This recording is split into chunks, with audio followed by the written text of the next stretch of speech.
Imagine a place that could literally start at one end, trek over 1,800 miles straight to the west, and still be stuck under that massive canopy. This place is like a haven for all sorts of crazy creatures, hosting around 10% of the world's species. It's always been seen as this wild, untouched paradise where humans haven't messed things up yet. You know, like a glimpse into how the world used to be before we spread like wildfire across every continent, causing chaos everywhere. I'm talking about the Amazon region. That massive jungle turns out to be hiding some seriously cool secrets. For centuries, people have been talking about these lost cities deep within the forest. We're talking about El Dorado, the legendary city of gold that had Spanish explorers going crazy, venturing into uncharted territory, never to return. And even in the 20th century, the adventurous Perry Fawcett went looking for the lost city of Z and disappeared into the jungle, leaving us all hanging. Scientists have actually found evidence that ancient cities did exist in the Amazon. But how did they find these hidden ruins in such a dense and remote forest? Well, they've got this awesome technology called LiDAR. Basically, they hopped into a helicopter and used light-based remote sensing to digitally strip away the canopy and reveal the ancient ruins of a massive urban settlement around Llanos de Mojos in the Bolivian Amazon. The place was once home to the Kasarabi culture, which thrived from 500 to 1400 CE. They had these incredible urban centers with huge platform and pyramid structures. They even had raised causeways connecting different suburban-like settlements spread across miles and miles of land. These guys were seriously ahead of their time, and they had an epic water control and distribution system with reservoirs and canals. So yeah, the Amazon rainforest wasn't just some untouched wilderness. It was actually heavily populated and even urbanized for centuries before recorded history of the region began. But the thing is, a bunch of people turned a blind eye to the fact that there were actually some pretty cool architectural sites lurking around here that totally deserve some exploring. Scientists predict that in the next 10 to 20 years, we're going to uncover a ton of these cities, and some might even be bigger than the ones we're talking about here. Michael Heckenberger, an anthropologist with the University of Florida, points out that we've seen some similar settlement features, like moats and causeways, in other parts of the ancient Amazon. This new research reveals something totally mind-blowing. Past examples of urbanism in the Amazon were more like groups of villages connected together, not quite what we'd call urban. You see, they were missing those fancy larger centers with their grand architecture and stuff. But guess what? Llanos de Mojos has got them. This place is the real deal when it comes to a fully urbanized Amazonian landscape. So, in the Llanos de Mojos region, a bunch of ancient settlements have been found. These were home to the Kasarabi people, who were all about hunting, fishing, and farming maize. We're talking about hundreds of sites, spread across 1,700 square miles. But these sites were so remote and hidden in the tropical forest that it was like trying to find a proverbial needle in a haystack. A team of archaeologists weren't going to let that stop them, though. They decided to take to the skies and use some fancy LiDAR mapping technology. Just imagine an aircraft flying over the area, shooting out a bunch of infrared beams. These beams hit the ground and bounce back, giving us the distance to different objects. It's like creating a super detailed map from above. Using computer software, these genius scientists were able to strip away the trees from the images, revealing the Earth's surface and all the ancient archaeological goodies hidden beneath. And boy, did they strike gold. They found a whopping 26 unique sites, including 11 that nobody even knew existed before. So what about these 26 super cool sites? Among them, we've got Landivar and Kotoka, which are like these huge urban centers. And get this, we already knew they existed, but the new maps revealed they cover 1.5 and 1/2 square miles respectively. These centers are surrounded by moat and rampart fortifications, like something out of a medieval castle. And they've got all sorts of crazy stuff inside. We're talking artificial terraces, massive earthen platform buildings, and pyramids that reach over 70 feet tall. All these epic buildings are actually facing the north-northwest. It's like they were trying to align themselves with the cosmos or something. This kind of cosmic worldview can be found in other ancient sites in the Amazon too. Now, let's take a bird's eye view and strip away all those pesky trees. We can see these two centers in all their glory, and they're actually connected to a whole network of settlements through a bunch of causeways. Picture it like spokes on a wheel, stretching out for miles. Canals also stretch out from these main centers and connect to rivers and Laguna San Jose. It's like they had their own water delivery system going on. These ancient guys totally reshaped the whole landscape with their crazy cosmology. The only bummer is that their impressive architecture was made from mud brick. While it looked amazing back then, it just wasn't as durable as the limestone used by the Maya. What happened to the Kasarabi and their settlements is still a big mystery. But based on dating at the sites, it looked like they disappeared around 1400 CE, way before Europeans arrived in the Amazon. One theory is that a massive drought hit the region and messed everything up. The researchers found these massive water reservoirs at various sites, which is pretty interesting, considering how rainy the Amazon is known to be. Who knows if they were for drinking water or farming fish and turtles? But hey, severe droughts have happened in the past, and it only takes a couple of bad harvests to make people pack up and move on. What's even more interesting is that these communities thrived in the same area where this guy Fawcett we mentioned before went missing while searching for his lost city of Z. Maybe he was onto something after all. This is how it was. Fawcett stumbled upon this super cool document called Manuscript 512 at the National Library of Brazil. It's believed to have been written by a Portuguese explorer. Now, according to this document, back in 1753, a group of explorers discovered the remains of an ancient city. It had arches, a statue, and even a temple with hieroglyphs. But the document didn't spill the beans on where this city was located. So Fawcett got all hyped up about finding this city and made it his secondary mission after his main goal of finding something called Z. At one point, he had to come back to Britain to run some errands, but in 1920 he decided to give it another shot. Fawcett went on a personal expedition to find the city, but it was unsuccessful. 5 years later, Fawcett, his son Jack, and their buddy Raleigh Rimmel disappeared in the Mato Grosso jungle.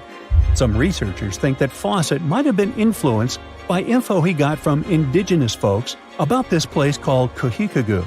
Turns out Cojicagú was discovered by Westerners in 1925, and it had the ruins of 20 towns and villages. Up to 50,000 people might have lived there. And get this, the discovery of other earthworks in southern Amazonia totally supports Fawcett's theory. In 2005, an American journalist wrote an article about Fawcett's crazy expeditions and discoveries.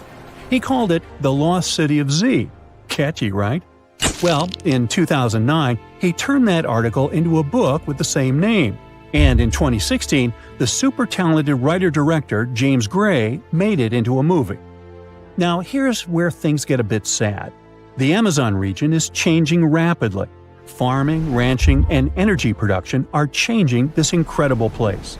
And guess what? Those untouched areas with ancient relics won't stay untouched for long. It's a race against time to document and preserve what's left of our past before it's lost forever. Hobbits might actually exist in real life, but these tiny people don't live in cozy, round homes built into hills like in The Lord of the Rings. They're probably on an isolated island in Indonesia, climbing mountains and hiding in dense forests. Hold up, are they even human? Well, the place we're talking about is the island of Flores, a paradise-like spot in the Indian Ocean. Today, it's famous for being home to the Komodo dragon, the largest lizard in the world. But in the past, it was also home to a very small human species, known as Homo floresiensis. In 2003, experts excavated a cave called Leong Bois and found over 100 fossils of this species. This discovery was huge because it completely challenged our understanding of human history. I mean, previously, most experts thought that Homo sapiens, aka our species, were the only ones that had managed to travel beyond the Southeast Asian mainland towards New Guinea and Australia. But if that's true, how did these ancestors get to Flores Island? Before you answer by boat, let me just say that it's very unlikely that an ancient human species could have created vessels strong and big enough to cross the ocean. Maybe they swam there or even teleported. Jokes aside, the truth is we still don't know exactly how or when Homo floresiensis ended up over there. A recent study suggests they might have descended from Homo erectus, one of the first human-like species we know of. According to this theory, they probably traveled 450 miles east from an island called Java and made it to Flores about 1 million years ago.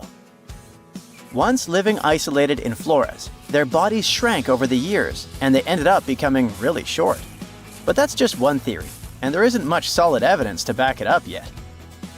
What we can say for sure is that they were really short compared to modern humans. At first, we thought they'd be about 3 feet 6 inches tall.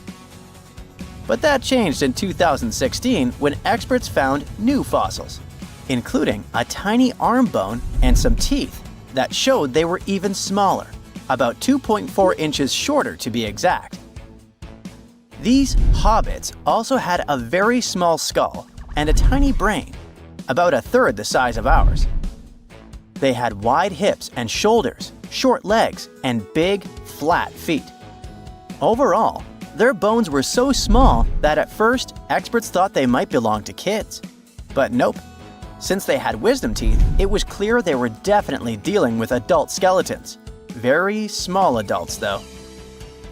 Because of their tiny and curious appearance, the media started calling this ancient species the real-life Hobbit, just like the characters created by J.R.R. Tolkien. You know, Lord of the Rings. Frodo Baggins? Anyway, why were they so small? There are two main theories. The first one, they weren't a different species at all. Some experts believe they could actually be Homo sapiens, just like you and me, but with a condition that causes the brain to develop smaller, kinda like microcephaly. However, many specialists rejected this idea because the anatomy of people with these kinds of growth conditions today doesn't really match what we see in the little people from Flores. Moving on. The second theory is something people call island dwarfism. Basically, when large animals live on isolated islands, they tend to get smaller because the food supply is limited.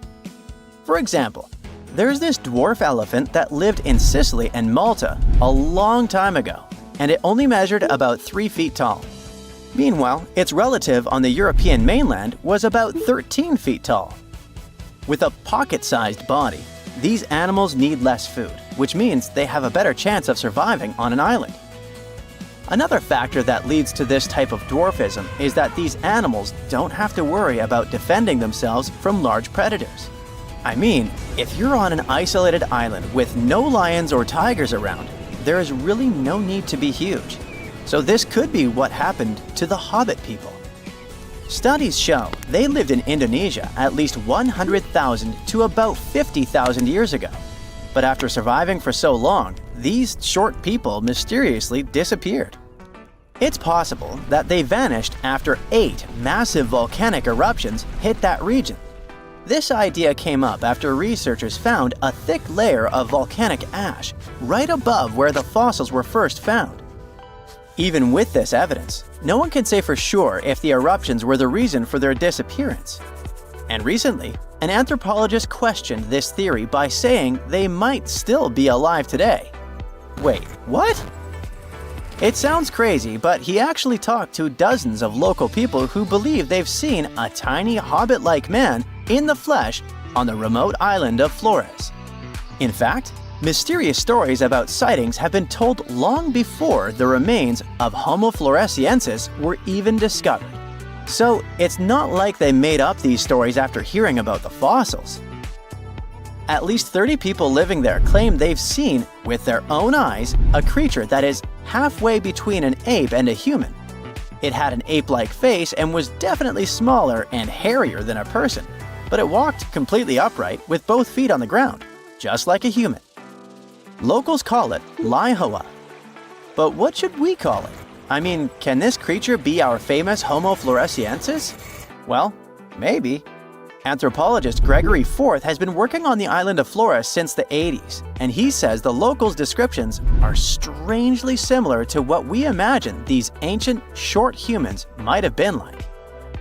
You might be wondering if the Laihoa is just a legend, like a campfire story meant to scare people. And yeah, some of the descriptions definitely seem to go against basic science. Some people say that after they saw the creature, it just flew off or disappeared like magic. But the researcher points out that a lot of locals also gave very detailed physical descriptions of the creature. Sure, the details varied a bit, which is pretty normal with different people witnessing the same thing, but they didn't mention anything about the creature having crazy superpowers. Now, Forth is starting to wonder if we really are the only species of humans left on the planet. They could be, in fact, real-life hobbits. And that brings us back to a question from earlier in the video. Are they even human? Maybe yes, maybe no. It is possible that the creature spotted on the island of Flores is actually an uncontacted population of modern humans, but it could also be an unknown species of monkey. However, since there's no other evidence for either of these ideas, the best guess right now is that a creature similar to an ape man could still be out there. Okay, but if this creature shares the planet with us, how come no one's ever taken a photo of it? Well, the ape man is part of that island, just like other rare creatures like Komodo dragons. And unlike Bigfoot believers, locals probably don't go out actively searching for this creature. According to the anthropologist, they have no reason, financial, social, or otherwise, to find an ape man. And since they're mostly unaware of scientific research, or any theories saying these creatures don't exist, they don't really care about trying to prove the scientific world wrong. Forth wrapped up his research in 2018, but the anthropologist says that since then, other people have seen the strange creature walking around the island of Flores. 2 young guys from the UK went there, mostly for a snorkeling trip. But at some point, they hiked up a mountain and saw something that really looked like the ape man. So, who knows? Maybe you'll also get a chance to see the real hobbit when you visit Indonesia. Egypt has ruled as the owner of the world's oldest pyramid, until now. A newly discovered structure in Indonesia may predate Egypt by thousands of years. If this is true, it rewrites history. The world's first pyramid was born during the last ice age, and it's now located in the middle of the jungle. At first glance, Gunung Padang does not exactly scream pyramid. It looks more like a big mound with scattered stones tossed all over it. But recent excavations have revealed that far beneath the surface, there are stone structures buried in multiple layers, deeper and much older than anyone expected. We're talking possibly 27,000 years old. This is serious if we're talking about humankind's history. Today, the oldest known ancient society with this kind of building knowledge is probably 11,000 years old and used to occupy the region of modern-day Turkey. We've talked about Göbekli Tepe in some of our previous videos. Gunung Padang has got the scientific community divided and raising big, life-changing questions. You see, the site of Gunung Padang has long been considered sacred by the locals. Many even call it the Mountain of Enlightenment and still use the site to perform mystical ceremonies. Westerners had no clue this place existed until the late 1800s. That's when a Dutch explorer heard whispers about a strange mountain and went to see it for himself. Just 4 hours south of Jakarta, he found something wild. Stacked terraces connected by rough stone steps, massive flat stones covering the ground, and towering pillars everywhere. To him, it looked like an ancient ceremonial site, maybe even a burial ground. For almost 100 years, mainstream archaeologists simply ignored Gunung Padang. The story resurfaced when a group of farmers brought attention back to the mountain in 1979. By the 80s, researchers finally started digging and found pottery fragments dating back to somewhere between 45 BCE to 22 CE. But here's where this story gets interesting. Some studies suggest the deepest layers of Gunung Padang are between 16 to 27,000 years old. That means this pyramid could have been built during the last ice age. And if that's true, it's older than Egypt's famous pyramids, the ones we thought were the world's first. This whole theory comes from geologist Danny Hillman. His team used ground-penetrating radar, core drilling, and carbon dating to study Gunung Padang, and what they found was pretty wild. According to Hillman, this place is like a giant ancient layer cake, built in stages over thousands of years. The youngest layer is around 3,000 to 4,000 years old. That's roughly the age of the pyramids in Egypt. When you dig a little deeper, you find Unit 2, which was built between 7,500 and 8,000 years ago. But here's where things get truly mind-blowing. Hillman claims the deepest layer, Unit 3, could be as old as 27,000 years old. His study suggests that Gunung Padang isn't just a hill. It's a stepped pyramid, complete with chambers and hollow spaces hidden underground. Although there's not much info about these chambers. The geologist does admit his theory sounds crazy, but he says it's all real and legitimate data. Hey, this is just one theory. Those who disagree with Hillman say Gunung Padang was not man-made. It was nature-made. Maybe not the upper parts, which Hillman calls Unit 1. The lowest units, which are the units that could change our collective history, are the problem. To understand what the fuss is about, we need to look at the soil. The area that Gunung Padang was built on is filled with volcanoes, which means it sits on top of volcanic soil. Hillman's team drilled into the mound and found something odd. Younger soil wedged between much older rock layers. To them, this was a clear sign that the stones were stacked, not naturally formed. After all, in nature, younger soil doesn't just sink beneath ancient rock. That would be like discovering fresh ink beneath the pages of an ancient manuscript. You know, something doesn't add up unless someone put it there on purpose. However, skeptics such as volcanologist Soetkinel Braunthal argue that Gunung Padang is not a human-made pyramid, but rather the remains of an ancient volcano. He believes the mixed layers of young soil and old rock are the result of natural erosion and geological processes, not human construction. Volcanic activity can create unusual formations over time, and without clear signs of tools, carvings, or human remains, many experts remain unconvinced. The mystery boils down to this paradox. Are we looking at the ruins of a lost civilization, or are we simply misinterpreting the work of nature? Most archaeologists say that to prove an ancient civilization existed, you first need signs of culture, art, tools, structures, something man-made. That's exactly why archaeologist Dibble, one of Hillman's biggest critics, isn't buying the pyramid theory. He argues that without solid proof of human activity, all we really know is that the soil in the mound is 27,000 years old, and that alone doesn't mean people were building pyramids back then. But here's the thing. The more we dig into ancient history, the more we find that our ancestors were capable of things we never imagined. The idea of advanced civilizations existing during the Ice Age seems far-fetched to many archaeologists. After all, who could have the technology and knowledge to build massive structures like pyramids in such a harsh environment?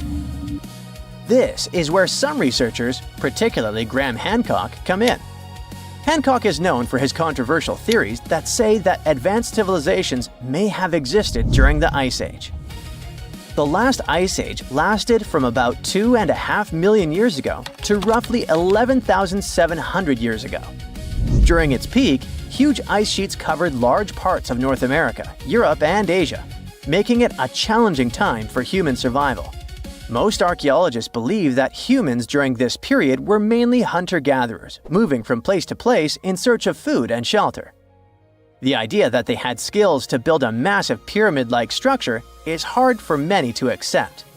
However, researchers like Graham Hancock argue that advanced Ice Age civilizations could have existed and been wiped out by cataclysmic events such as floods caused by melting glaciers. According to Hancock, these ancient cultures may have built monumental structures like pyramids. One of Hancock's most notable books, Fingerprints of the Gods, explores this theory in depth. He looks at evidence from ancient monuments like Egypt's Great Pyramid of Giza and the megalithic structures in South America and suggests that these could be the remnants of a forgotten civilization. Hancock's theories imply that knowledge and skills passed down from this ancient culture were eventually rediscovered and used by later civilizations like the Egyptians and Mayans. If we apply this to Gunung Padang, the idea becomes even more fascinating. Could this ancient site in Indonesia be a remnant of a long-lost civilization that existed during the last ice age? We'll have to keep digging to figure this out. Either way, while scientists debate the origins of Gunung Padang, local myths offer a different explanation. One of the most famous local legends tells the story of King Siliwangi, a powerful ruler who wanted to build a grand palace in a single night. With supernatural strength, he began stacking enormous stones to create his masterpiece. But as the first light of dawn appeared, he realized he had failed to finish in time. Frustrated, he abandoned the project, leaving behind the massive rock formations that we see today. While this story isn't historical fact, it reflects how deeply Gunung Padang is embedded in the local culture. Even today, the site is considered a place of spiritual energy, attracting visitors who believe in its mystical power. Hindus from the island of Bali climb the mountain steps to conduct rituals related to the rising of the full moon. Followers of a variant of Indonesian martial art practice their discipline high on the mountain. As these sacred rituals continue, archaeology and geology keep trying to figure out if this really is the oldest man-made structure in the world. This just in, the world's oldest pyramid was built during the last ice age. And I'm not even talking about Egypt. I'm saying our ancestors might have spewed a 27,000-year-old pyramid in West Java. Gunung Padang is not exactly shouting pyramid. It's more of a mound with huge scattered stones tossed all over it. But local people seem to revere it, and they have for centuries. It wasn't until recently that the Indonesian authorities decided to excavate a bit deeper to see what all the fuss was about. They ended up finding the remains of a human settlement. It was rather unexpected, since the mound is pretty high up. This excavation could only prove there were humans in the area as far back as 45 BCE, which sounds reasonable. It was up to an Indonesian geologist named Donnie Hillman to prove that Gunung Padang is the world's first pyramid. He used all sorts of new technology to support his claim. Our guy used carbon dating, which digs deep into the earth and takes whole chunks of soil. He found layers and layers of constructions, like he was digging up Rome and finding ancient buildings buried in the ground. His research proved that there had been caverns and even rooms down there, which could only mean one thing: humans. As for the rocks located up in the mound, they were most likely strategically placed by the people who lived there back in the day. They needed a place to meditate, so they arranged things in a harmonious way. Their smooth surfaces wouldn't be the result of years of erosion, but the works of great sculptures, the Michelangelos of their day, let's say. If this is all for real, then human civilizations began way before we think they did. Our ancestors, the Paleolithic humans, didn't have what it took to be considered a civilization, especially not the tools and knowledge to build pyramids. They needed a lot of masonry skills, which weren't all that available during the last ice age. His peers don't share this view, though. They could believe Hillman's theory if he had found evidence such as charcoal and bone fragments, but he didn't. Flint Dibble, another archaeologist, says that without concrete evidence of human activity, there's no proof of an actual pyramid. In this case, all the data proves is that the soil in the mound dates back to 27,000 years ago. He thinks the rocks on top of the mound just slipped down the hill like rocks normally do. Only a complex society would have managed to build a stepped pyramid like they claim it was. But according to Bill Farley, an American archaeologist, there's just no reason to believe there were any settlements in Indonesia during the last ice age. Now, just so you know, the oldest known ancient society with this kind of knowledge is probably 11,000 years old and used to occupy the region of modern-day Turkey. Take a look. Turkey's Göbekli Tepe. It's also not a pyramid, but it's the oldest monolithic construction made by humans. Back in the Neolithic period, a lot of people settled there, and there are proofs for it. For example, the walls there are covered in ancient drawings of clothing and wild animals. Until recently, the title of the world's oldest pyramid went to a three-sided construction known as the Djoser Pyramid in Egypt. Djoser is located just a few miles south of the Giza complex in a town called Saqqara. It made its way to popular culture more than once. In the 18th century, it became a common feature in European paintings. Young men from the cultural elite did a grand tour around the world, and Saqqara was at the top of their list. It was also featured in the video game Assassin's Creed, with a digital representation way more accurate than many historical drawings of the thing. That was kind of a big deal in ancient Egypt, to build pyramids for kings to spend their afterlives. And if you thought the Khufu pyramid was the oldest one in the world, well, Djoser was built 70 years ahead of that time. The development of new technology has allowed archaeologists to make groundbreaking discoveries, and a new, or should I say ancient pyramid in South America might win the title in dispute. It turns out that pyramids were also pretty fashionable in the Americas in the old days. Among them are the iconic pyramids of Guatemala's Tikal temple complex, the same ones that appeared in Star Wars No. 4. But to find the oldest pyramid in the Americas, one would have to travel to Peru. Deep in the Peruvian desert, archaeologists stumbled upon a sprawling ancient metropolis known as Caral. At first, researchers believed that the settlement was pretty recent, since the site was way too complex for ancient technology to handle it. As we said, Caral is a desert town, like Las Vegas, but without all the hoopla. This means no easy access to water. And for cities like these to thrive, they need a considerable irrigation system, which leads us back to complex technologies. The Peruvians surprised us all with this new discovery. This site was huge, filled with an amphitheater, houses, and religious buildings. The whole thing probably sprawled through 370 acres. And when scientists went to test their initial hypothesis using radiocarbon dating, they found that the city probably sprung around 2027 BCE. On the site, archaeologists found 6 pyramids that could possibly predate the one in Saqqara. As far as they know, both civilizations coexisted in the same time period, in opposite parts of the world. But since researchers can't pinpoint the exact age of Caral's pyramids, it's pretty hard to guess which civilization completed their pyramid first. If only we had a crystal ball. Now, it just so happens that the shape of a pyramid is something that nature is able to produce all on its own, leaving us modern-day humans a bit confused. A classic example is the Japanese side of Yaonagani, which also goes by the name of Japan's Atlantis. The entire monument is about the size of 5 football fields and the height of a 5-story building. Explorers and scientists believe that Yaonagani dates back to 10,000 years ago. For Japan's top marine geologist, Professor Masaki Kimura, Yaonagani is the heritage of a lost civilization. Kimura has dived into exploring the ruins over 100 times over the past 10 years.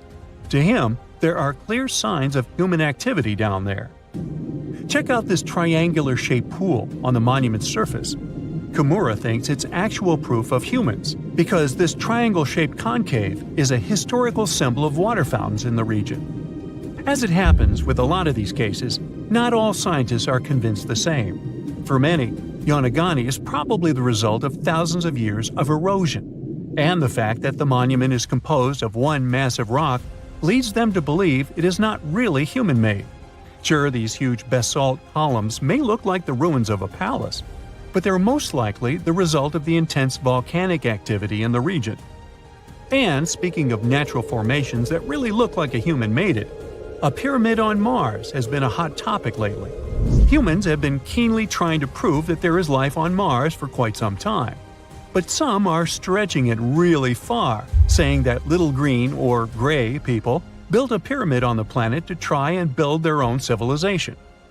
This picture was taken over a decade ago by the Mars Reconnaissance Orbiter, the MRO, but it started to resurface recently. It shows what looks like a 3-sided pyramid. Some people claim that the smooth side of the pyramid could only be the effect of otherworldly work. Then science comes along and explains that Mars is home to one of the deepest canyon systems in the whole solar system. The so-called pyramid is located in what is known as the Kandor-Chasma region. This Martian region has a bunch of similar formations that are nothing more than the result of erosion. Nothing supernatural going on there, apparently. Now, how about some surreal hidden places to check out? Grab a flashlight and your backpack, and bon voyage! The trip starts in the mountainous country of Switzerland. You travel to the town of Waltensburg in the eastern part of the country. It's raining and it's very cold, but you still make your way to the bottom part of a mountain, where your first adventure awaits. After climbing up high in the mountains, you see a strangely shaped castle. To get there, you must walk up an extremely narrow pathway.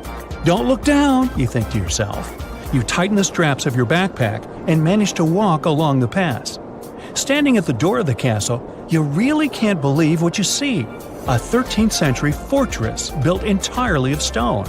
Today, all that is left of Krafenstein Castle is mainly its ruins, but their condition is good enough to get an idea of what the place looked like back in its glory days. You take your time to explore the castle inside, but honestly, this place gives you the chills and you're ready to move on. The next place on the list is Turkey.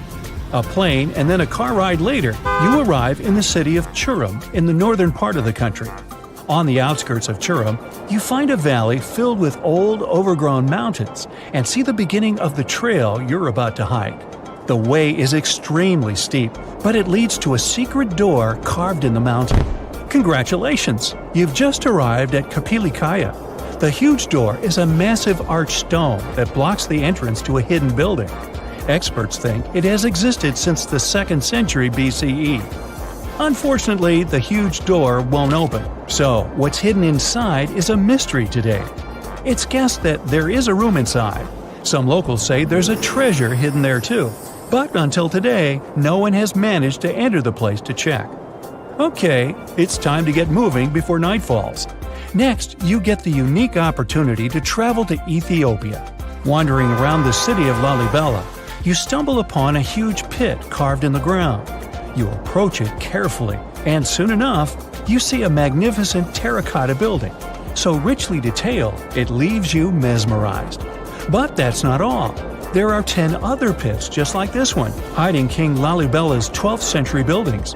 All 11 constructions are different from one another, yet share a similar recognizable style. They were hand-carved over the span of 24 years, only with the help of chisels, which is unbelievable given that these buildings are up to 50 feet high. That's about as tall as 5 African elephants stacked on top of each other, if you could do that. This unconventional way of construction made them entirely monolithic, meaning they were carved out of just one gigantic piece of rock. Pretty impressive, huh? Once you leave Ethiopia, you grab a flight to southern Italy, right there on the tip of the boot. No hiking is needed here. Whew! Your friend takes you to a site called Sassi di Matera. It's a Paleolithic city carved in the slope of a steep hill. You might feel like you've traveled in time here, as local stone houses and ancient buildings are unlike anything you've ever seen before. The site, also known as De Sassi, is suspected to be one of the first human settlements in Italy, dating back to over 9,000 years ago.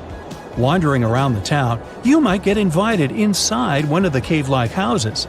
Oh, and as weird as it may sound, some of the streets run on top of people's homes. Talk about Paleolithic urban planning. You're probably becoming an expert on rock-cut architecture by now, but there are still a few sites left on your list. Next off, you head to Slovenia to visit the world's largest cave castle. This medieval castle was built on top of a 400-foot-high cliff and was designed to be impenetrable. Luckily for you, security is much more relaxed today. Still, if you're looking for a more challenging and less touristy way inside, you can get into the castle through one of its many underground tunnels. They were built over 800 years ago for the owner of the castle. He needed secret passageways to sneak supplies. Today, Prajama Castle is both enchanting and mysterious. I'd say it depends on whether it's a warm sunny day or a cold stormy night. After this medieval experience, you head on to visit Petra, a magnificent Jordanian monument found in the middle of the desert. To get around here, you'll need a large supply of water and sunscreen because it's going to get hot. But this site is worth it. The city of Petra is a marvel of the ancient world. Back in the 4th century BCE, this region was a trading hub at the crossroads of commercial routes. Petra was a wealthy city, home to the Nabateans, an Arab Bedouin tribe that thrived in the region for many years. The rock-carved gate-like structure Petra is famous for is called the Pharaoh's Treasure. It stands at the main entrance to the site and is said to have a treasure hidden inside. You might feel tempted to check it out for yourself, but that's an adventure for another trip. For now, you hop on another plane ride, this time to the Americas. First, you visit the USA, more specifically, the mountainous state of Colorado. You make your way to Mesa Verde National Park. There, in between the greenery and abundant vegetation, you'll find over 600 dwellings built in the cave beneath the cliff, carved deep into the mountainside.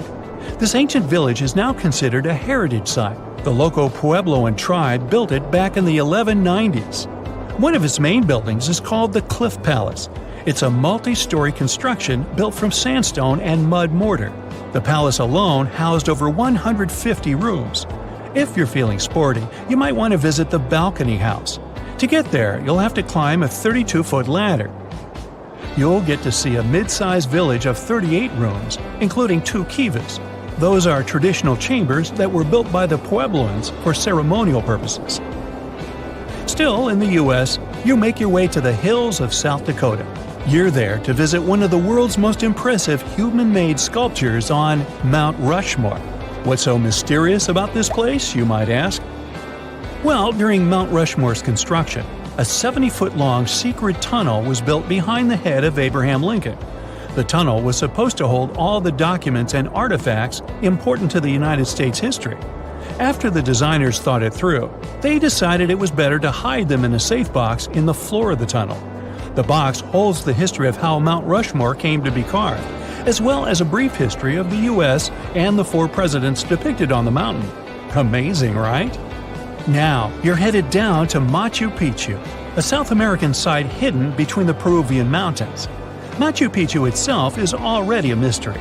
Researchers still don't know why or even how the ancient Incan civilization managed to engineer the stone-built citadel all the way back in 1450 CE. To get there, you must endure a 3-day hike, reaching the impressive altitude of 8,000 feet above sea level. Or you can get a train, but that's no fun, right? You're here to check on a relatively new discovery. Back in 2010, French engineer David Crespi was taking measurements of the Inca ruins when he noticed a door he had never seen before. It was sealed off by stones. He went back to the site a few months later with an electromagnetic scanner. The scanner, which could detect objects behind walls, showed there were copious quantities of metals behind that sealed door. The researcher contacted the Peruvian authorities requesting to remove the rocks, but they didn't authorize it. As of today, the door is still locked. Whew, this trip was long, wasn't it? Make sure to get some rest, Indiana Jones. Deep inside the heart of the Amazon rainforest lies a cave so massive, it defies logic. Stretching for 2,000 feet, this tunnel is so big a human could easily walk around inside of it. Its walls are etched with deep, mysterious claw marks. But this is just one of many. If you travel to the south of Brazil, you'll stumble upon over 1,500 similar caves, ranging from modest tiny burrows to massive passageways. These are not your average spooky, bat-filled caverns. They're what researchers call paleo burrows, also known as ancient underground structures dug by creatures so colossal, they make modern elephants look small. Whatever creature dug those tunnels displaced 800 elephants worth of dirt. I know, it still looks like a normal cave, but experts noticed this one was special because the walls were too neat and rounded, and the floor was too smooth. Besides, no water or erosion leaves such signs of serious digging power. These Brazilian caves are the largest geological records of animal activity on the planet. It's like stumbling into a prehistoric house made by creatures the size of cars. To unlock this mystery, researchers analyzed the scratch marks on the walls and realized they had probably been made by giant ground sloths, a species called valgipes, which could weigh nearly 9,000 pounds and eat your average annual menu in about 3 days. Despite being huge, these animals were not earthbenders. They had to work in groups if they wanted to dig such long tunnels. This is why scientists believe many sloths shared the same tunnel and dug it together. Even some giant armadillos may have helped with the digging. After all, they were ridiculously skilled excavators and lived there too. Okay, but why would a giant sloth or armadillo need a 2,000-foot-long underground lair? Great question. And the truth is, scientists aren't totally sure. It doesn't make sense for them to dig tunnels this massive just to escape predators, especially since the tunnels were big enough for a saber-toothed tiger to crawl in, for example. So, unless they installed prehistoric security systems, this theory has holes. Haha, pun intended. The best bet is probably climate. Back then, everything was drier and colder, and some species of giant sloths were living their best lives back when Earth was transitioning between cold and warmer periods. Their big bodies usually protected these animals from temperature changes, but drastic fluctuations probably made them hide in order to survive. Besides, just like modern sloths, giant sloths probably had a hard time maintaining their body temperature, and going underground for a while is a great way to protect your babies and save some energy. After all, the bigger you are, the more energy you spend. Some scientists believe these tunnels might have had rotating tenants. One sloth moves in, digs a bit, leaves some scratch marks, moves out. And sometime later, another one crashes there and adds its own decor touches. A hostel for ancient megafauna. All evidence points to a more timeshare situation than a prehistoric private property. After all, these creatures weren't exactly social butterflies. Most sloths and armadillos usually keep things strictly one-on-one, just mom and baby. Yeah, dad sloth stuck around only for the good part. But you probably noticed one tiny detail here. These guys are not around anymore. They went extinct 11,000 years ago, right around the time humans started to get popular on Earth, when another ice age was ending. In fact, 80% of all mammals that were heavier than 2 pounds disappeared then. The first culprit is, of course, the usual suspect: humans. Around 10,000 years ago, a wave of skilled hunters using distinctive tools like spear points spread across North America. The theory goes that American animals weren't used to this new predator, making them easy targets. Once the big plant eaters started vanishing, the big meat eaters followed. They didn't have enough food to survive, and it wasn't just excessive hunting that caused some damage. Early humans may have also harmed ecosystems in ways that made survival harder for large species. But wait, there's another suspect: climate change. Around the same time, Earth's climate got a major shakeup. The climate was going from super cold to only slightly cold. Just so you know, Earth's temperature was about 46 degrees Fahrenheit, making seasons change and plants perish. And if plants are no longer around, big animals that eat them, like our friends giant sloths, have less nutrition, making them even more vulnerable. Many scientists now think that both human impact and climate change played a role, just in different ways depending on the region. In some places, humans may have tipped the balance. In others, nature itself did the job. Either way, it was a perfect storm that ended the age of giants. Turns out, being huge isn't always a plus. Giant animals tend to live longer and reproduce slowly, which makes them sitting ducks when disaster strikes. Besides, it takes a long time for these guys to bounce back. After dinos disappeared, for example, it took 15 million years for new mega mammals to stomp onto the scene. The last major extinction happened around 12,000 years ago. Not really enough time for brand new massive beasts to evolve. Today's biggest ground animals, like elephants, rhinos, and bison, aren't newcomers. They're actually the tough survivors of that ancient chaos. And, well, at least we still live alongside the blue whale, the biggest mammal ever. But why did some prehistoric animals get so gigantic in the first place? Well, being big has some perks, in spite of all the extinction thing. It keeps you safe from predators and helps you win the fight for food. If plant eaters bulked up, predators had to level up too, just to keep up. And the environment plays a big role. You see, cold-blooded animals might grow bigger in hot places to stay cool, and warm-blooded giants thrive in cold places to stay warm. One paleontologist even suggested that some dino-sized vegetarians needed those massive bellies just to digest the tough, woody plants of their time, as if they had a salad bar inside their bodies. There's also the thing with oxygen.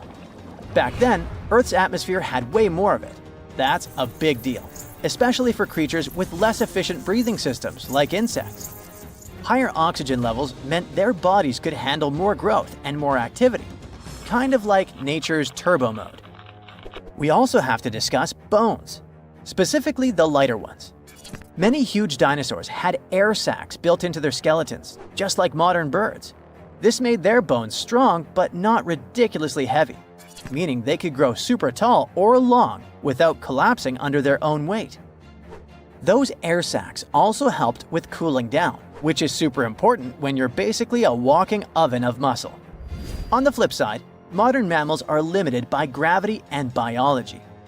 Bigger bodies need stronger hearts, lungs, and blood pressure just to keep functioning, and land doesn't offer much support.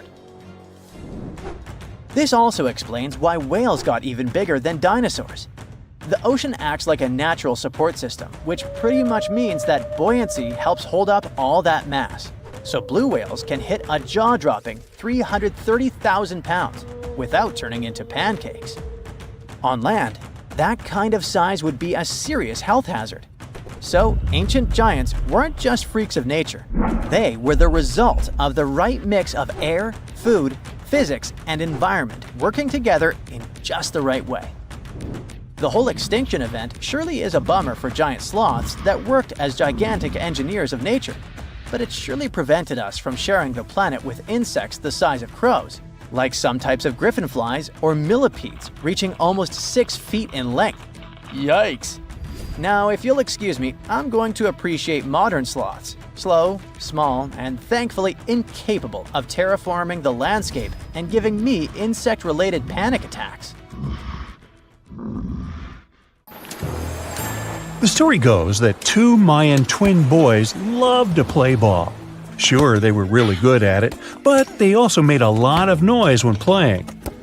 The lords of the underworld soon became bothered by the sound and summoned the two boys to the underworld, a place the Mayans called Xibalba.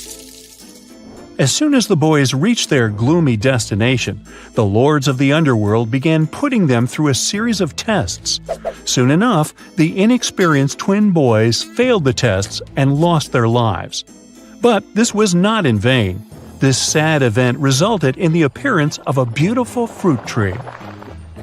Soon enough, a young woman saw a beautiful fruit on this tree and reached up to pick it. Legend has it that soon after that, she gave birth to another set of twin boys named Hunahpu and Xibalba. Just like their ancestors, these twins were great ball players, but they were equally as loud, and the lords of the underworld became annoyed again.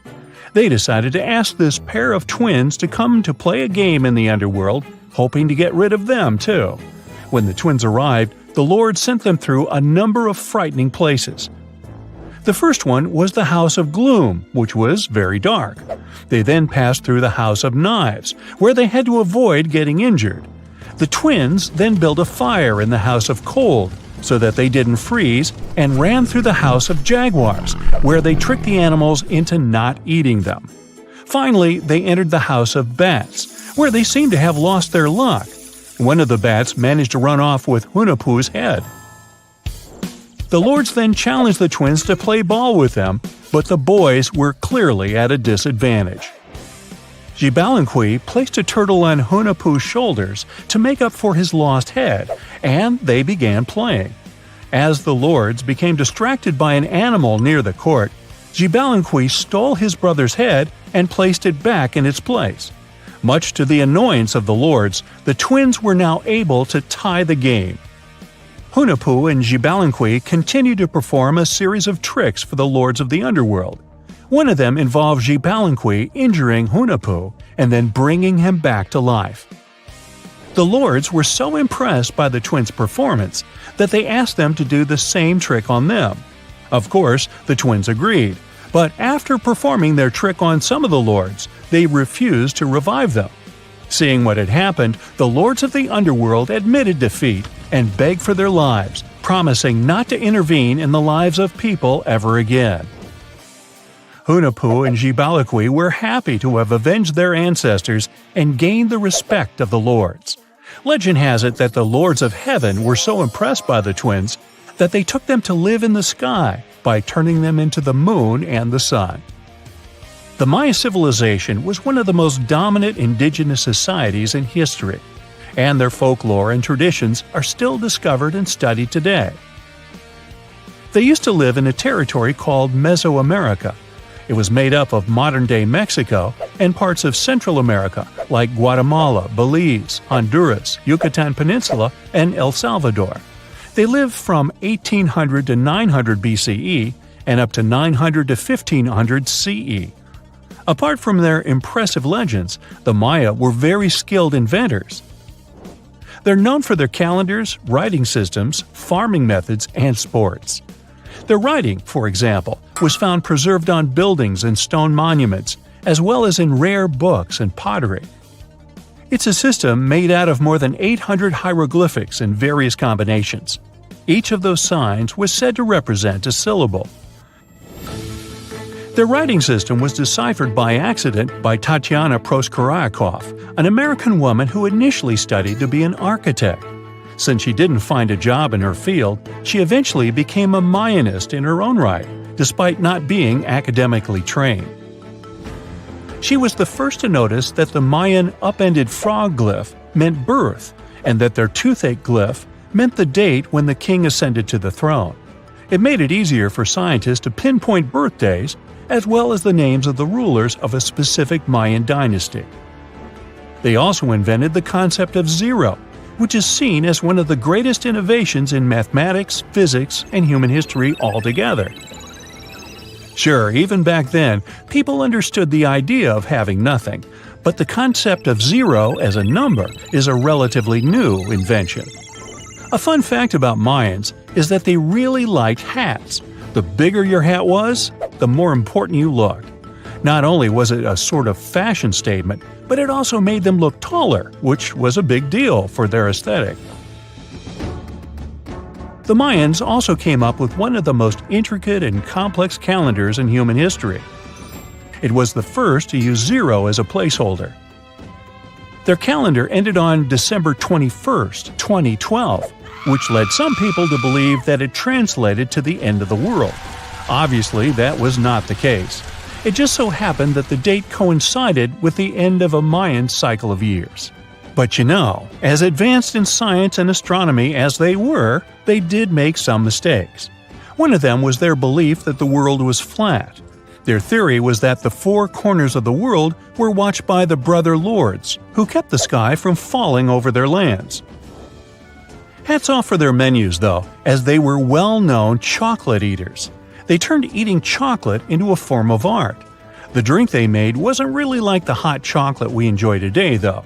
The recipe included mixing cacao with water, honey, chili pepper, cornmeal, and other ingredients to make a foamy, spicy drink.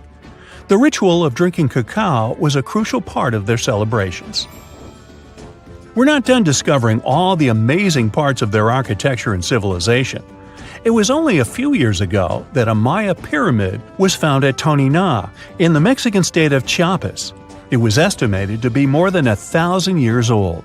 The reason why it escaped archaeologists for so long was that it lay hidden under what was believed to be a natural hill. The ruins of two Mayan cities have been recently discovered in the Mexican state of Campeche. Why didn't we find them until now? Well, they were concealed by really thick vegetation, which made it difficult for archaeologists to reach them.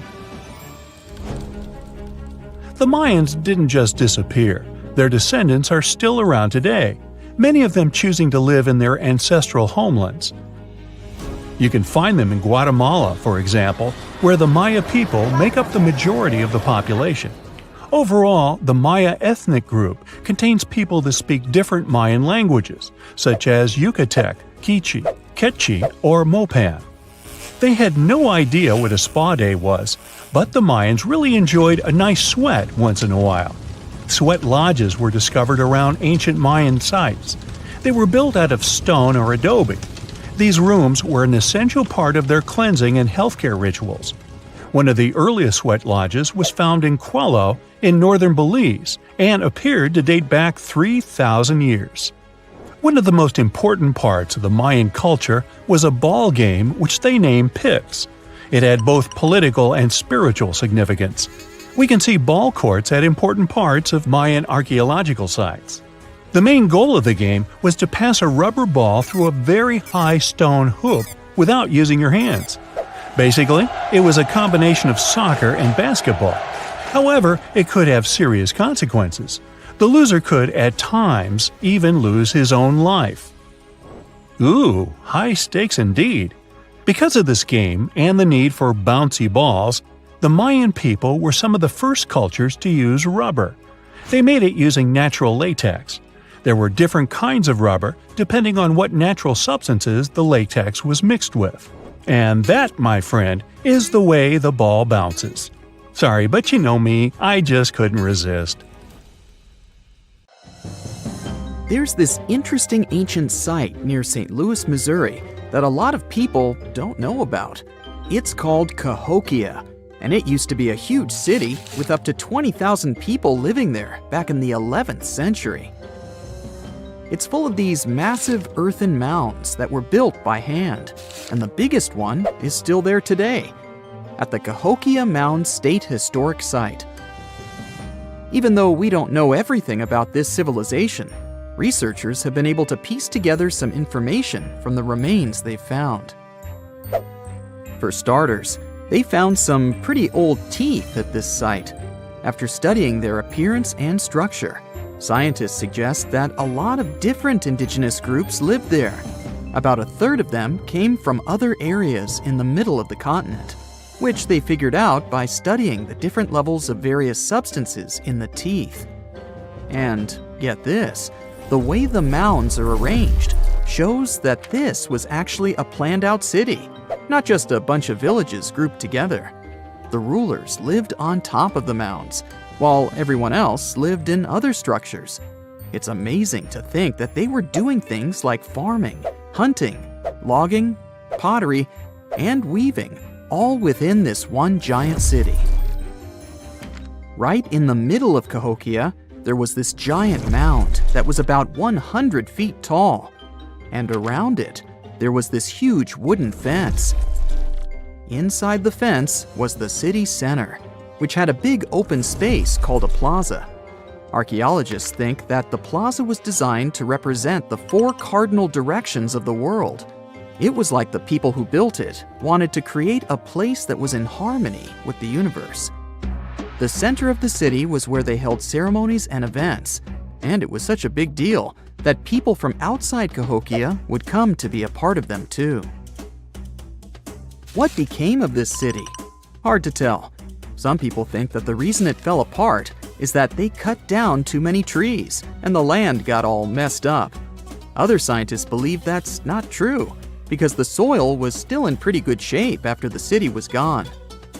The Europeans were not even around at that time, so they couldn't have influenced the downfall of Cahokia either. There's also one theory that suggests there were fights with other communities that caused the city to collapse. These days, there are over 65 preserved mounds, and you can even climb the steps of the tallest one. The best part is that local authorities are thinking of making it a national park, so you should totally plan to visit before it gets too crowded. Mohenjo-Daro is another lost ancient city that's still surrounded by mystery. Located in modern-day Pakistan, It was a city that flourished during the Bronze Age, and it was extremely advanced for its time. It had things like water systems and fancy architecture that other cities didn't have back then. Despite these features, it's not as well known as other ancient cities, like those in Egypt or Mesopotamia. What's even weirder is that at some point, the city was abandoned, and no one knows why. Archaeologists found the city in 1911, but it took a while for them to realize how important it was. Eventually, they uncovered a lot of really interesting things about the city, like its advanced sanitation system.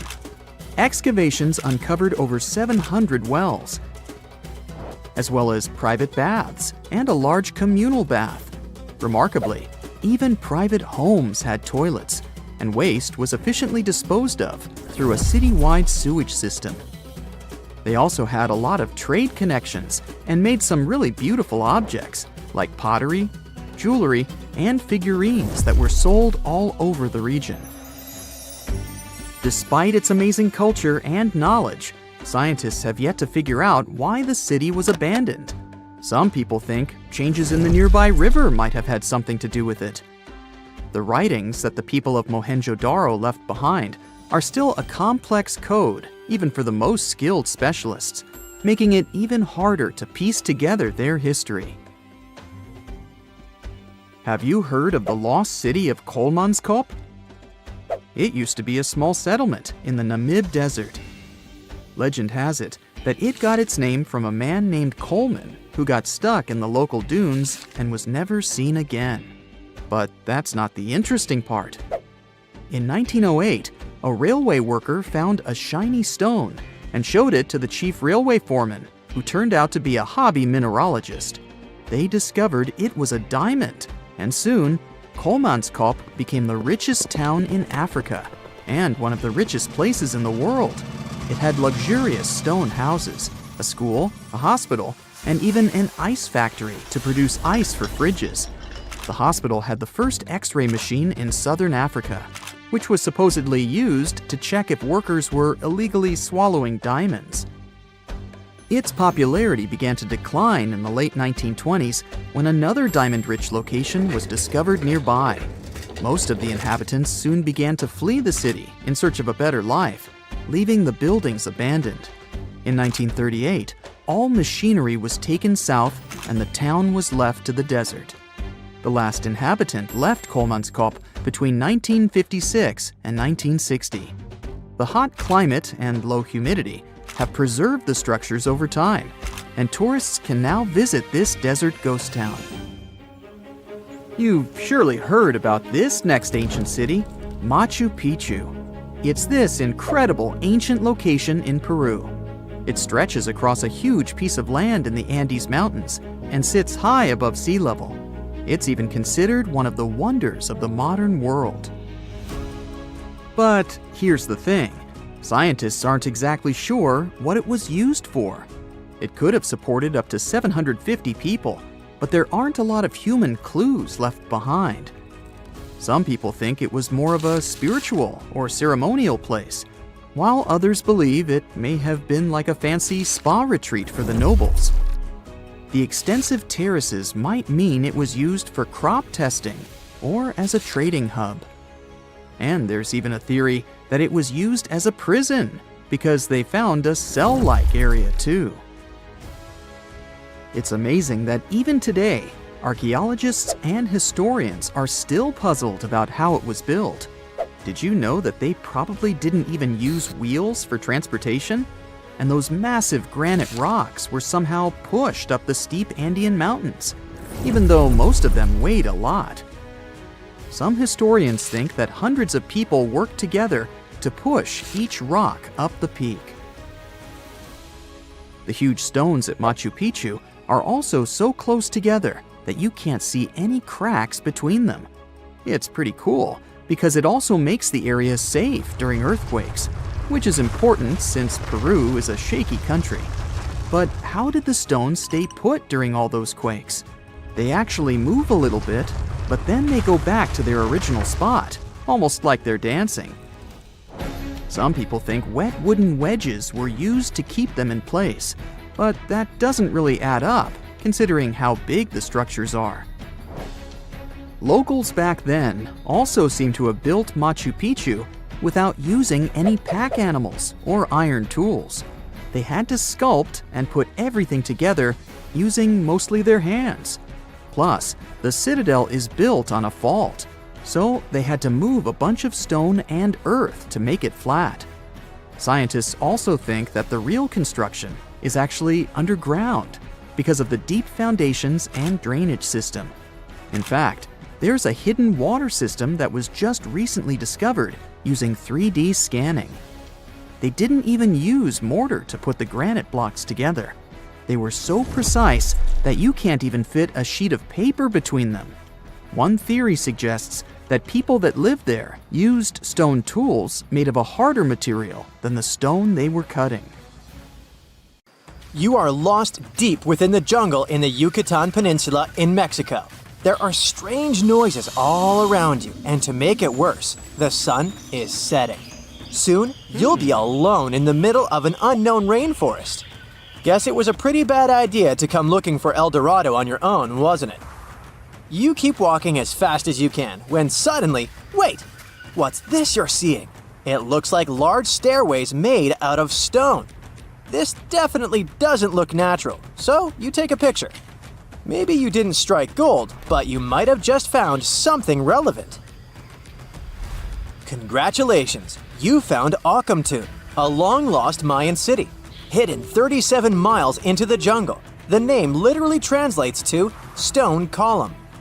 Stone was probably in at the time, so these guys used a lot of it to build their pyramids, houses, and even ball courts. If you ever thought that Europeans invented ball games, think twice. Mayans love to play ball games for recreational purposes. Akamtun is part of a series of other long-lost Mayan cities that are being discovered with the help of new technology nowadays. We'll talk more about the other ones in a jiffy. Perhaps the biggest surprise of this one is that it was surrounded by wetlands, which is why the city was built on high ground. The city was monumental, covering an area of over 120 acres. That would be as big as 90 football fields right next to each other. Scientists have found proof that Akamtun had pyramids of up to 49 feet high, and that it was likely an important social hub between 250 and 1000 CE. This is definitely a game changer. But lost Mayan cities began to be unearthed in the 19th century. Modern technologies, such as LiDAR imaging, help archaeologists see through dense canopies of the forests. This means that people don't really have to risk getting lost in the tropical jungle like you did at the beginning of this video. LiDAR works sort of like an X-ray. It sends out laser beams that can detect any signs of ruins or ancient constructions. According to space archaeologist Sarah Parchak, satellite imagery has been a key player in discovering ancient cities in South America, Egypt, and other places. Sarah herself spends most of her days scouring images for any signs of where there could have been cities long ago.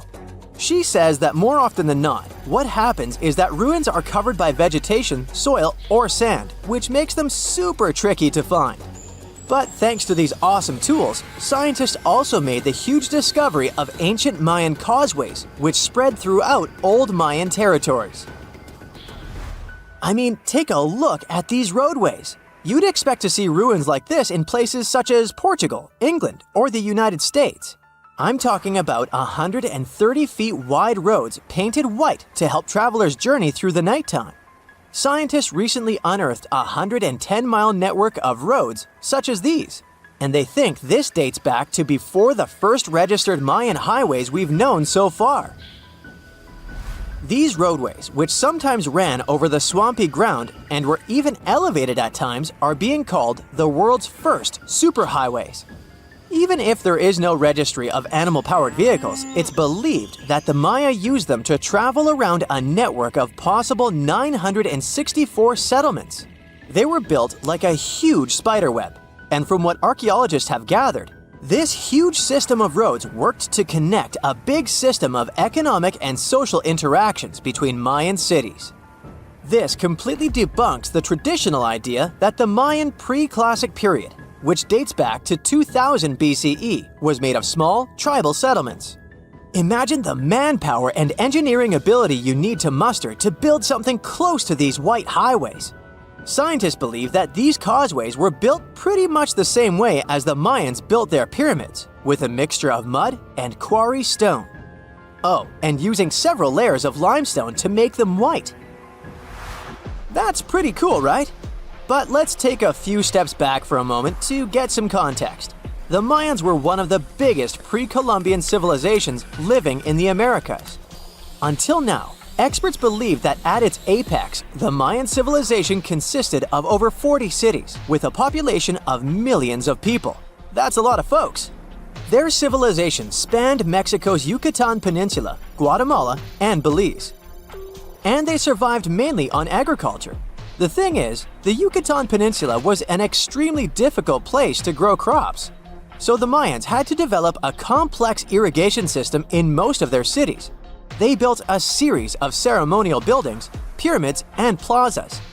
The Mayans might have been keen pyramid builders, but they also developed an advanced astronomical system.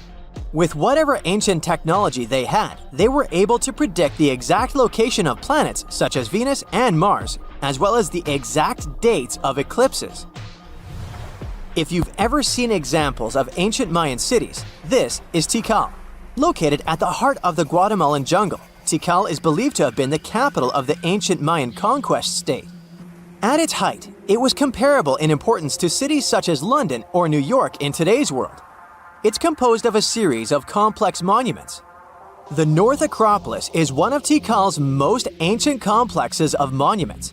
Built solely by human hands around 350 BCE, it served as the resting place of kings and chiefs. Its monuments are up to 200 feet high. Back in the day, the step pyramid temples were painted a beautiful red. Mayans loved that color. Today, of course, you'll only see the limestone. Then there's Chichen Itza. It's got one of the best preserved pyramids on Earth to date. Located in Mexico's Yucatan state, this Mayan city is well over 1,500 years old. At its peak, it was home to 35,000 people. The site covers 4 square miles of land. The highlight is El Castillo, a tremendous step-like temple standing 80 feet above ground. Its most peculiar feature is that it has 91 steps up each of its 4 sides, including the upper platform, which makes for 365 steps, the same number of days as the solar year. You can see that these folks were a pretty big deal, huh? That's why nobody can really understand what happened to them. There's a big lack of evidence on the decline of this almighty empire. What could have been the cause of their demise? Was it a drought?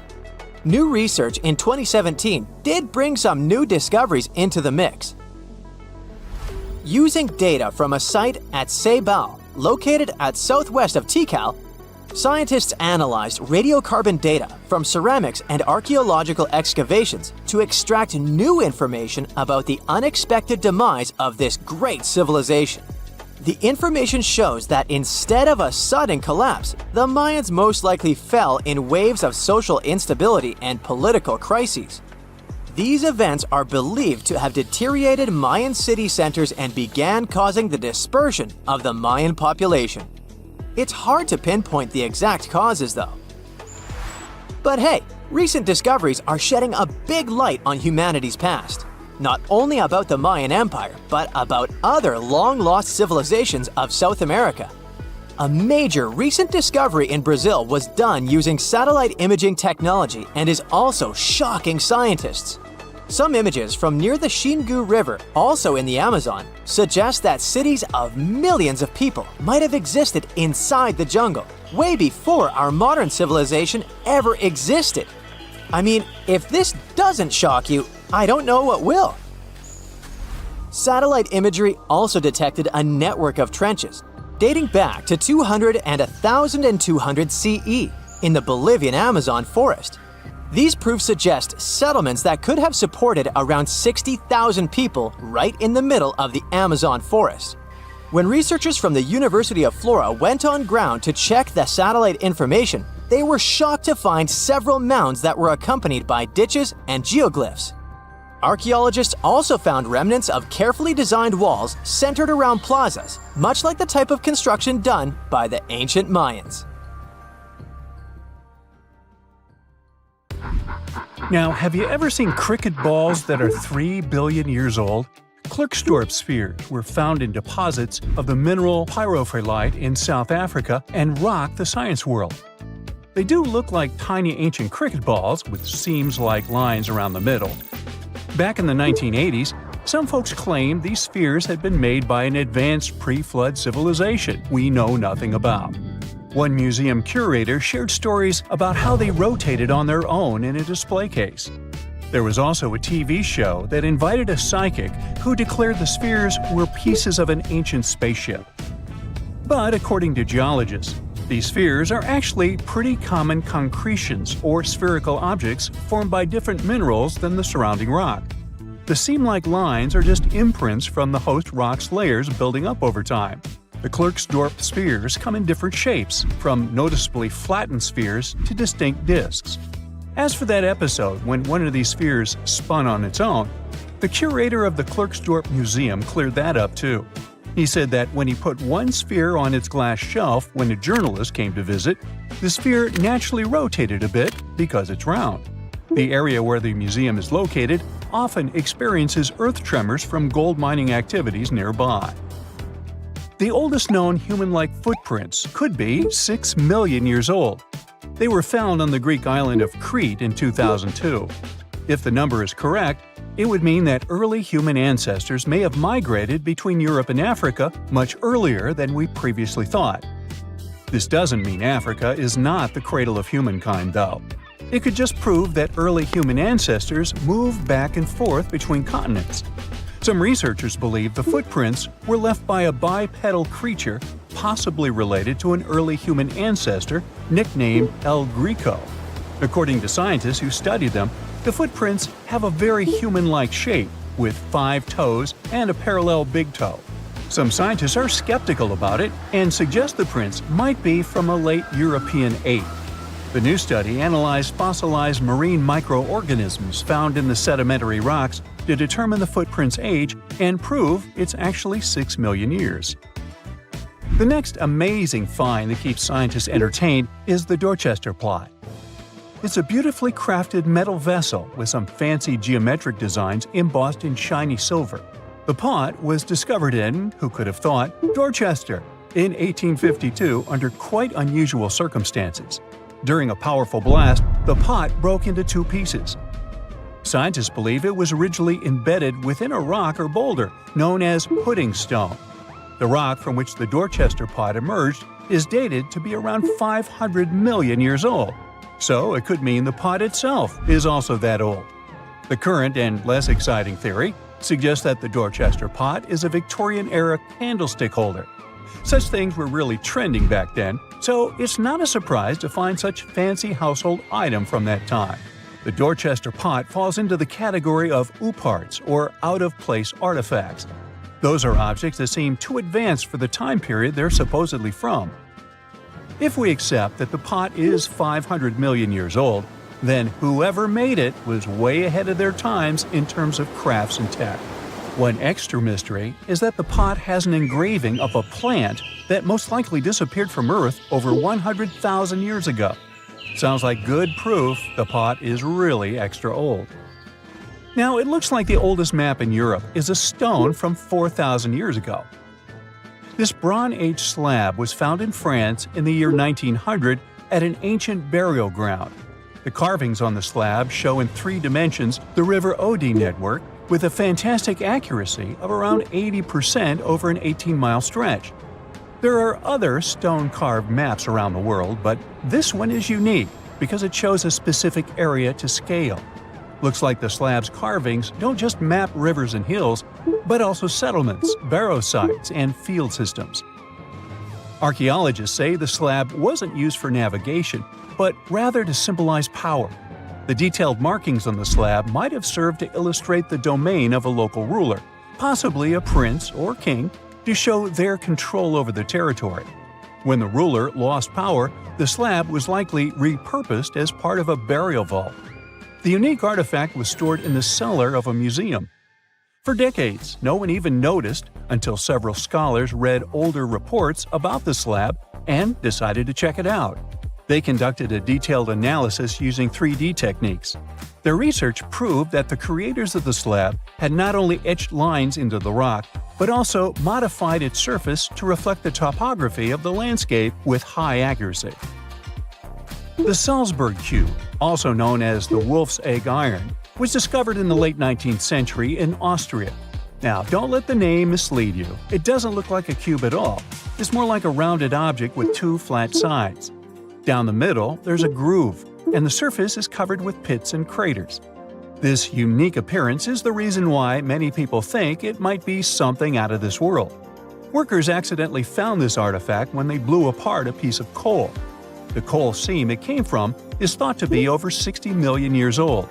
The Salzburg cube moved between museums, mysteriously vanished in the early 20th century, and then showed up again. A professor from Bonn University suggested it might be from a meteor, but they found no evidence of elements that you'd normally see in meteorites, like cobalt or nickel. Then researchers thought it must be a human-made object, possibly a Victorian-era candlestick holder. No one knows the true story of the cube or its current location. Yep, it disappeared again. Have you heard about the Meister print? It's a fossilized sandal print discovered in 1968, and it has sparked a lot of intrigue. There's a trilobite inside the print, which supposedly went extinct around 500 million years before humans even existed. But many historians think this age is an exaggeration. When Meister found the fossil, it was authenticated. But the scientist who did it didn't confirm it was a human sandal print. He only agreed there was a trilobite there. When another scientist visited the site, he found a 6-inch impression he believed was from a child's moccasin. But the footwear seemed to be new. So, could it be evidence of time travel? Proof that humans existed millions of years earlier than we thought? Or a sign that someone else visited early Earth? Or is it just a rock formation that looks like a sandal print? We still don't have the answers. Back in June 1936, a couple was walking along Red Creek in London, Texas. London, Texas? Yeah, when they stumbled upon something unusual. It was a piece of wood sticking out of what seemed to be an ancient rock formation. About 10 years later, their curious son decided to crack open the rock to see what was inside. And he saw a hammer, which looked surprisingly modern. Then, one unique finds enthusiast decided that the rock encasing the hammer was from the Cretaceous period. This would mean that someone dropped a 19th century hammer while dinosaurs like Triceratops were still roaming the earth. So, if this hammer was truly from the Cretaceous period, then the whole evolutionary theory would be wrong. And if the hammer was modern, it would mean the Cretaceous rock formation it came from was much younger than we thought. But the real answer was much simpler. The hammer was indeed modern, and geological processes had encased it in rock. Minerals can harden around an object in a relatively short time. So the hammer was probably dropped by a miner a century or so ago, and the rock formed around it afterwards. And no, it wasn't a Victorian-era candlestick holder either.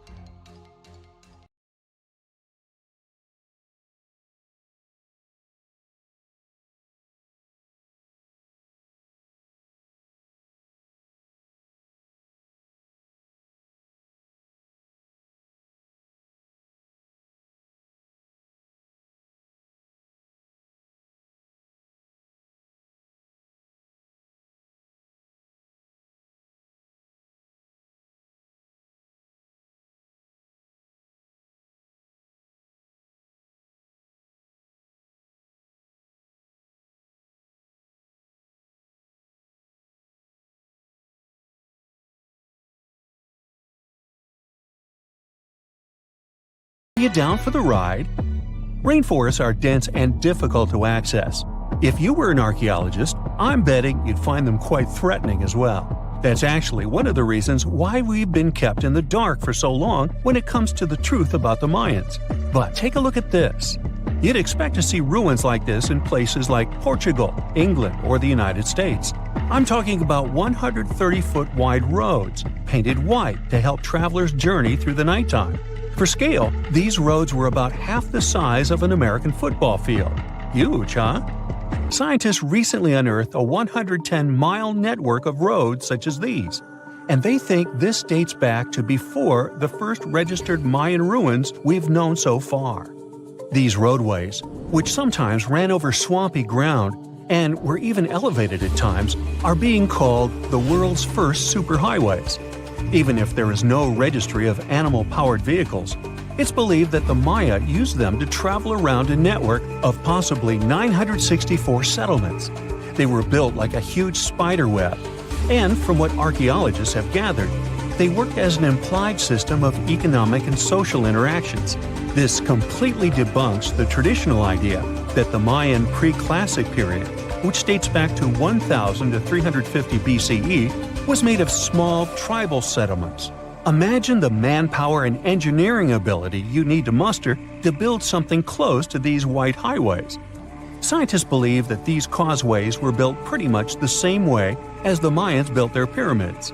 Oh, and if you're wondering about these gigantic pieces of architecture, don't worry, we'll talk about them in a bit. Now, so far, scientists believe that the roads were built with a mixture of mud and quarry stone. Oh, and using several layers of limestone, of course. Researchers were only able to find all of this out because of a new technology called LiDAR imaging. Do you know how we've used sonar technology to map out the ocean bed? Well, this is very similar to that. But instead of using sounds, we use laser systems. This mapping system allows researchers to see through and beyond the thick canopies of forests. It's like we have X-ray vision. This is definitely a game changer. But lost Mayan cities began to be unearthed in the mid-20th century.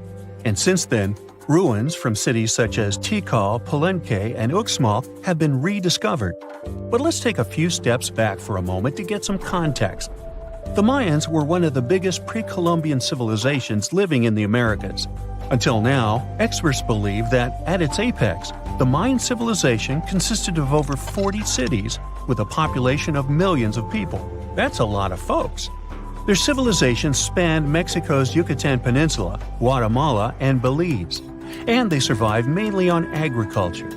The thing is, the Yucatan Peninsula was an extremely difficult place to grow crops. So the Maya had to develop a complex irrigation system in most of their cities. They built a series of ceremonial buildings, pyramids, plazas, and even courts for playing ball. The Mayans might have been keen pyramid builders, but they also developed an advanced astronomical system.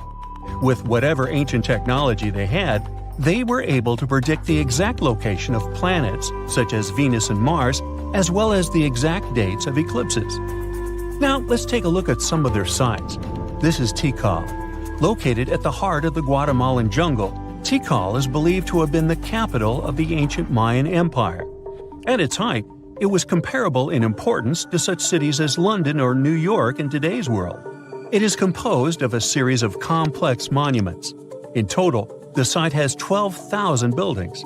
The North Acropolis is Tikal's most ancient complex of monuments. Built solely by human hands around 350 BCE, it served as the resting place of kings and chiefs. Its monuments are up to 200 feet high. Back in the day, the step pyramid temples were painted a beautiful red.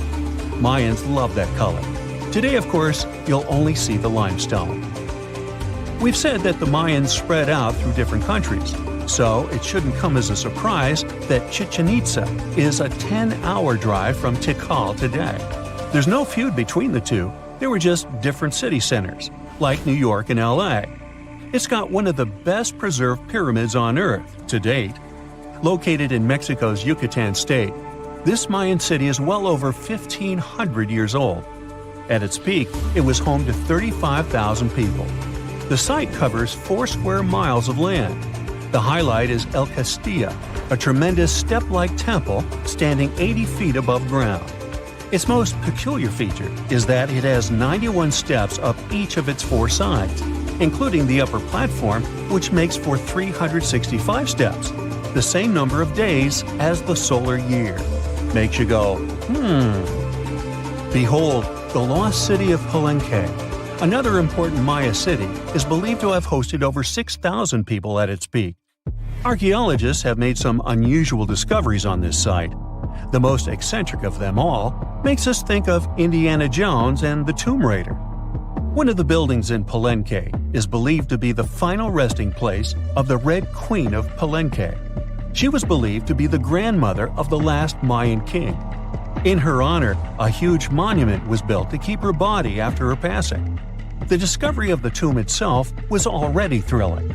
Archaeologists found an ancient monument when digging at the site back in 1994. The first they saw was a room with a hidden door. Once they opened the door, they discovered an 8-foot-long corridor. At the end of this corridor was the queen's chamber, and inside was the mummy of the queen herself. They found her to be accompanied by her pearls, jade shells, and expensive rocks. But as the team explored the remains, they saw something strange. The room was filled with a red-colored powder. Researchers knew that the color red was important to the Mayan people, but they didn't understand why the queen was buried with this unknown substance. They took a sample back with them for further analysis and discovered that the red powder was cinnabar, a very dangerous mineral. This powder, when inhaled, can cause severe health damage to a person.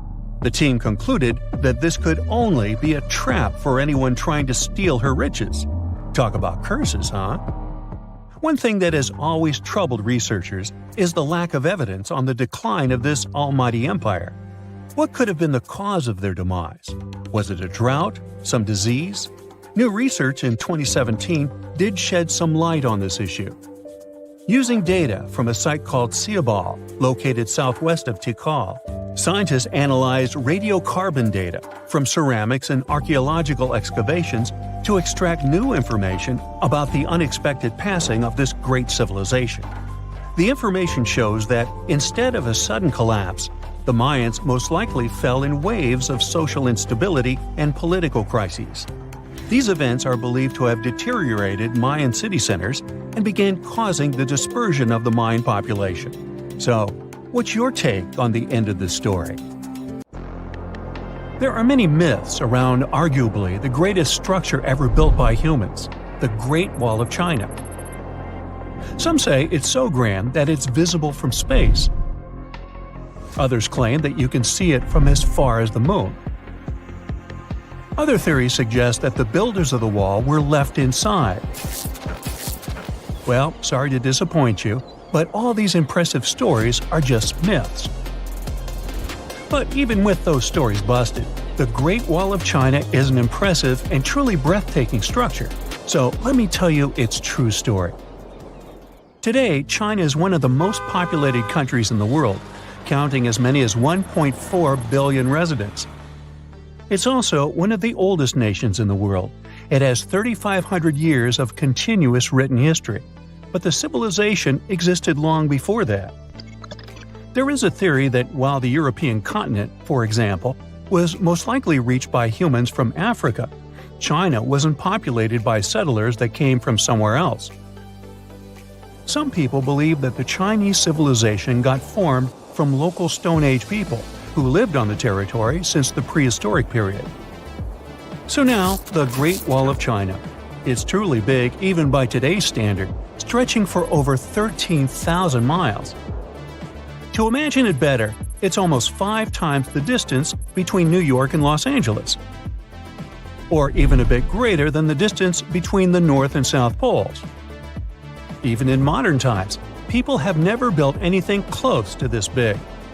Of course, it didn't take a day to build the Great Wall of China. 2? Keep going.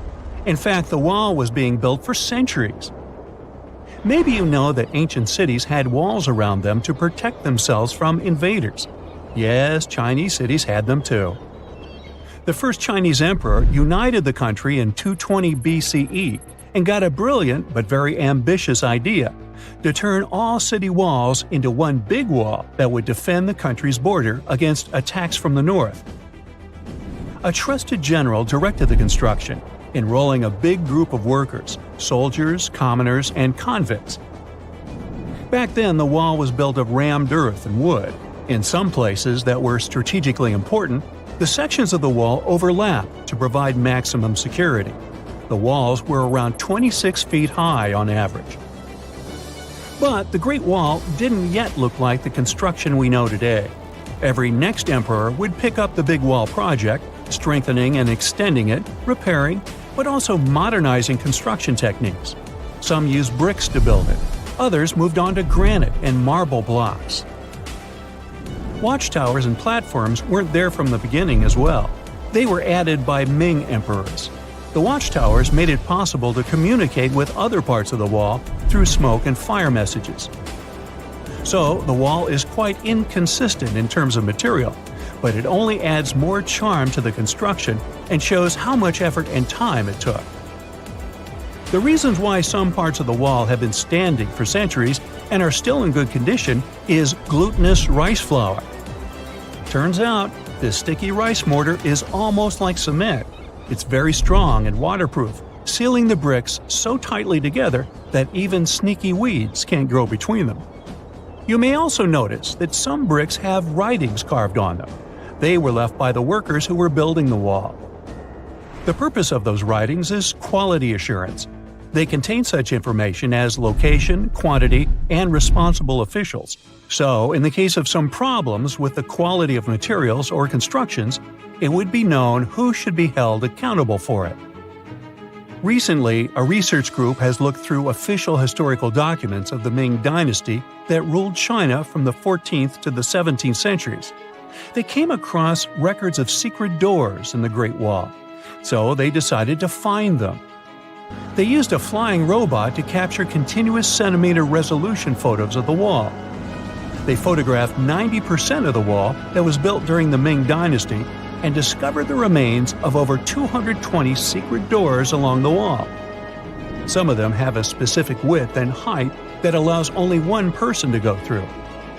Others are large enough to allow 2 horses to pass at the same time. Why are the doors there? Well, the Great Wall's main goal was to protect the country from the enemy. Building doors that could let the enemy in would undermine the whole point of having a wall. So, of course, the doors were secret passages. They perfectly matched the surroundings topographically, and the exit on the outside was camouflaged with bricks so that it was almost completely indistinguishable from the brick wall. The wall was never just a defensive wall, and it was never completely closed. It could be opened on demand. It was also a structure used for trade and commerce, communication between inside and outside the wall, and of course, for defense and spying. Some doors were used for trade with the other side. Through smaller doors, a person would sneak out to spy on the enemy that lived on the other side. The hidden gates were also useful for a sudden attack. As you remember, some gates were camouflaged with brick on the outside. The exit was so indistinguishable that the enemy had no idea exactly where it was located. The inside entrance for Chinese soldiers was hollow, so they could walk through the wall and break the camouflaged exit gate from the inside, starting their surprise attack. Now, even though the main point was to prevent outsiders from getting into the city, the wall wasn't too effective on that matter. It could still be climbed over or marched around. So the wall was being watched at all times, and the guards gave signals to the troops if they saw the enemy approach. Also, the wall provided more time to mobilize and bulk up the country's forces or lure the enemy troops into a difficult strategic position. The construction stopped at the end of the 19th century. The wall lost its strategic and military importance due to technological advances. Over the centuries to today, only 8% of the Great Wall is in good condition, and the rest is damaged. Also, around 1/3 of the wall has disappeared without a trace, due to both natural erosion and human damage. I guess you could say it's now just a pretty good wall. As you remember, the first parts of the wall were built out of rammed earth and wood.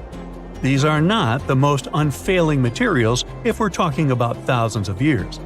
Also, destructive farming methods have turned large areas into a desert and contributed to erosion.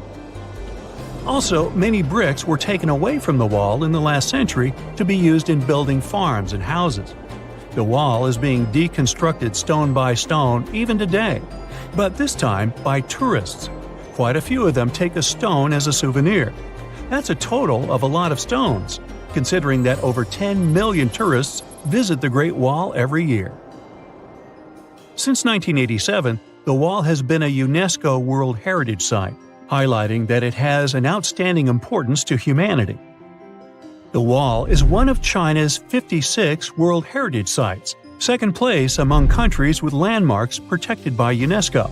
Who's first, you ask? Well, the top spot, with 58 World Heritage Sites, belongs to Italy. And do you know that the wall isn't only a famous tourist attraction, but also the location of the Great Wall Marathon? It's a marathon that was established in 1999 and is one of the most challenging ones in the world. You guessed right, people run along the wall, including all the steps. There are 3 distances, so that participants can run a full marathon that is 26 miles, a half marathon that's 13 miles, or just have a fun run of 5 miles. On October 30th, 1759, the inhabitants of the Middle East were jolted awake by an earthquake. Cracks appeared in the walls of their homes, roofs began to crumble. People ran out of their homes and gathered in open areas. But because of strong shocks, they kept losing their footing and falling. A month later, there was another earthquake, but it turned out to be even stronger. Trees broke, houses collapsed, deep cracks appeared in the ground. The disaster lasted for 2 minutes. Oases, roads, and cities were destroyed. Incredibly, Baalbek's ancient buildings withstood earthquakes. Some historians state that this majestic and mysterious place was built during the Roman Empire, but many researchers disagree. Whatever the truth is, the city is one of the main archaeological phenomena of humankind. The most amazing building of Baalbek is the Temple of Jupiter. The inhabitants of the Roman Empire believed that Jupiter held power over lightning and thunder. The building looked like a platform with 54 columns. A massive roof rested on these columns.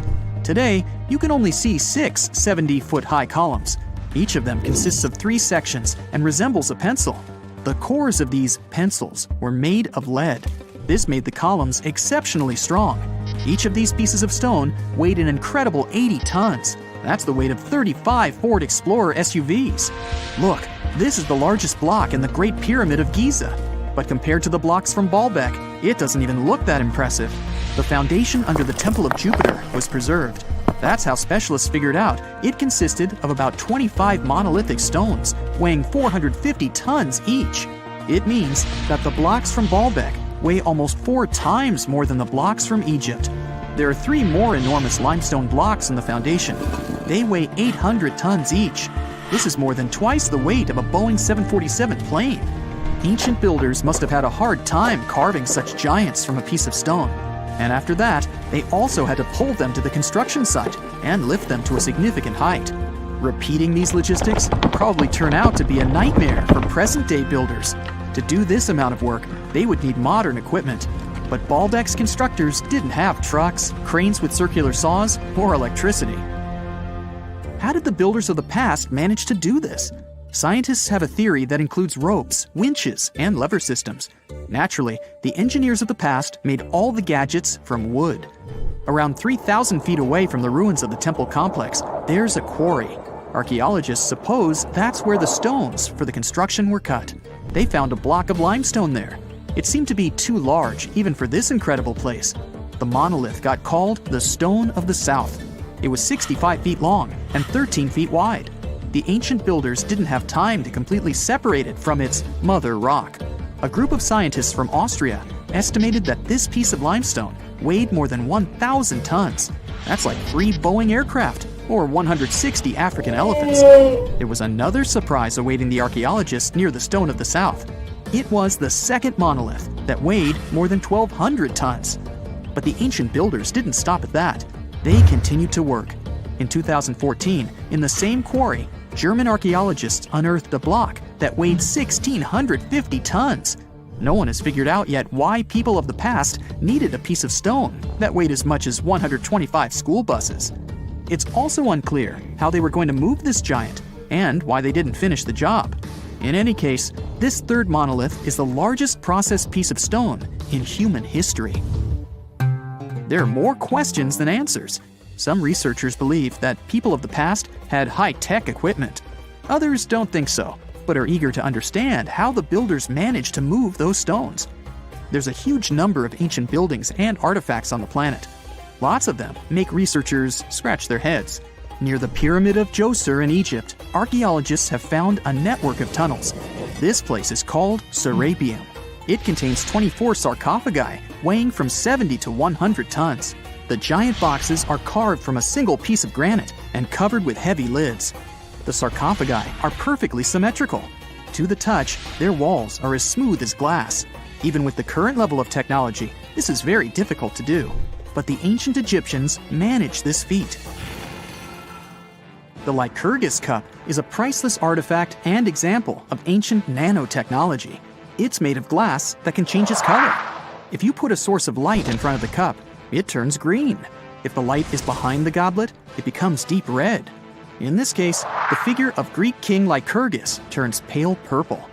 Scientists understood how this color change worked only at the end of the 20th century. Through microscopes, they saw nanoparticles of silver, gold, and copper. They had been added to the glass matrix. Thanks to this, you can observe a color change called dichroism. Interestingly, the gold and silver were grounded into a fine dust. It's almost impossible to do this by accident.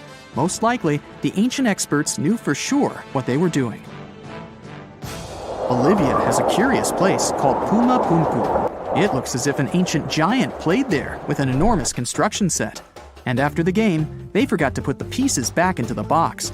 But there are no giants, and the huge stone blocks were carved by ancient builders over 1,500 years ago. Some of the rocks weigh 100 tons. The blocks were brought to an altitude of almost 13,000 feet above sea level from the quarry 60 miles away from the construction site. There's no forest in that area. This means the builders couldn't use trees to make wooden rollers. The monument belongs to the Inca civilization. Scientists are sure they didn't know anything about wheels. In 1992, the inhabitants of a Chinese village decided to drain a pond. Their ancestors had been using it to wash clothes and catch fish for hundreds of years. They kept pumping the water out for 17 days. At the bottom of the reservoir, they made an unexpected discovery. The villagers saw an entrance to a cave going down to a depth of 100 feet. The incredible find was named the Longyu Caves. Unknown builders carved out 320,000 square feet of galleries. There are separate rooms, bridges, pools, and columns that support the ceiling. The walls of the cave are covered with strange carved lines and patterns. Scientists haven't found any information about who built the caves and why they did it. The construction technology also remains a mystery. Antonio Stradivari lived in Italy in the 18th century. He created musical instruments. More than 600 of his works have survived to this day. 500 of them are violins. One of the instruments was sold at auction for $16 million. The violins made by this master sound clear and deep. Researchers can't understand why Stradivarius instruments produce such unique sounds. Perhaps it's all about the varnish the master used to cover the violins. The answer may also lie in the wood the instruments are made of. In those days, Europe had a cold climate. Because of this, the wood became denser, and the instruments made of it sounded especially pleasing to the ear. In the Indian city of Delhi, there's a 23-foot-high pole. It weighs 6.5 tons and is made of 98% wrought iron. The 1,600-year-old pillar has no signs of rust or decay. Scientists believe that the monument is so well preserved thanks to the dry weather and the chemical composition of the metal. It might be resistant to corrosion. And still, researchers don't know how the blacksmiths managed to make an iron pillar that's not afraid of rust. It seems like a tough feat, even for modern metallurgists. The Al-Nasla rock is divided into two parts by a perfectly straight slit. Each boulder stands on a small pedestal. Some people believe this is the evidence of ancient laser technology. But geologists think the split happened due to the ground shifting or natural vibrations that occurred under the rock. This process led to the appearance of the crack. It had been deepening for thousands of years, and gradually, the natural monument took the form you can see today. They finally did it. After 300 years of searching, archaeologists pinned down the location of the lost land of the white jaguar, the city of Maya hidden in the wild jungles of Mexico. It all kicked off back in the 1500s with the Lacandon Maya. These guys were some super tough survivors who just didn't quit. When their main capital, Lacamtun, fell to the Spanish in 1586, most people would have called it game over. But not the Lacandon. Nope, they packed up, headed deeper into the rainforest, and built their last stronghold, Sacbalan. It was a hidden fortress of stone temples, twisty jungle trails, and howler monkeys acting like noisy little guards. For over 100 years, the Lacandon managed to keep their traditions alive there, far from European control. Then, in 1695, history came crashing in. A Spanish friar named Diego de Rivas stumbled into Sacbalan. And yeah, that was basically the beginning of the end. Soon after, the Spanish took over. By 1721, the Maya had abandoned Sacbalan. The jungle didn't waste time. It swallowed the place whole, with roots tearing into walls and vines smothering plazas.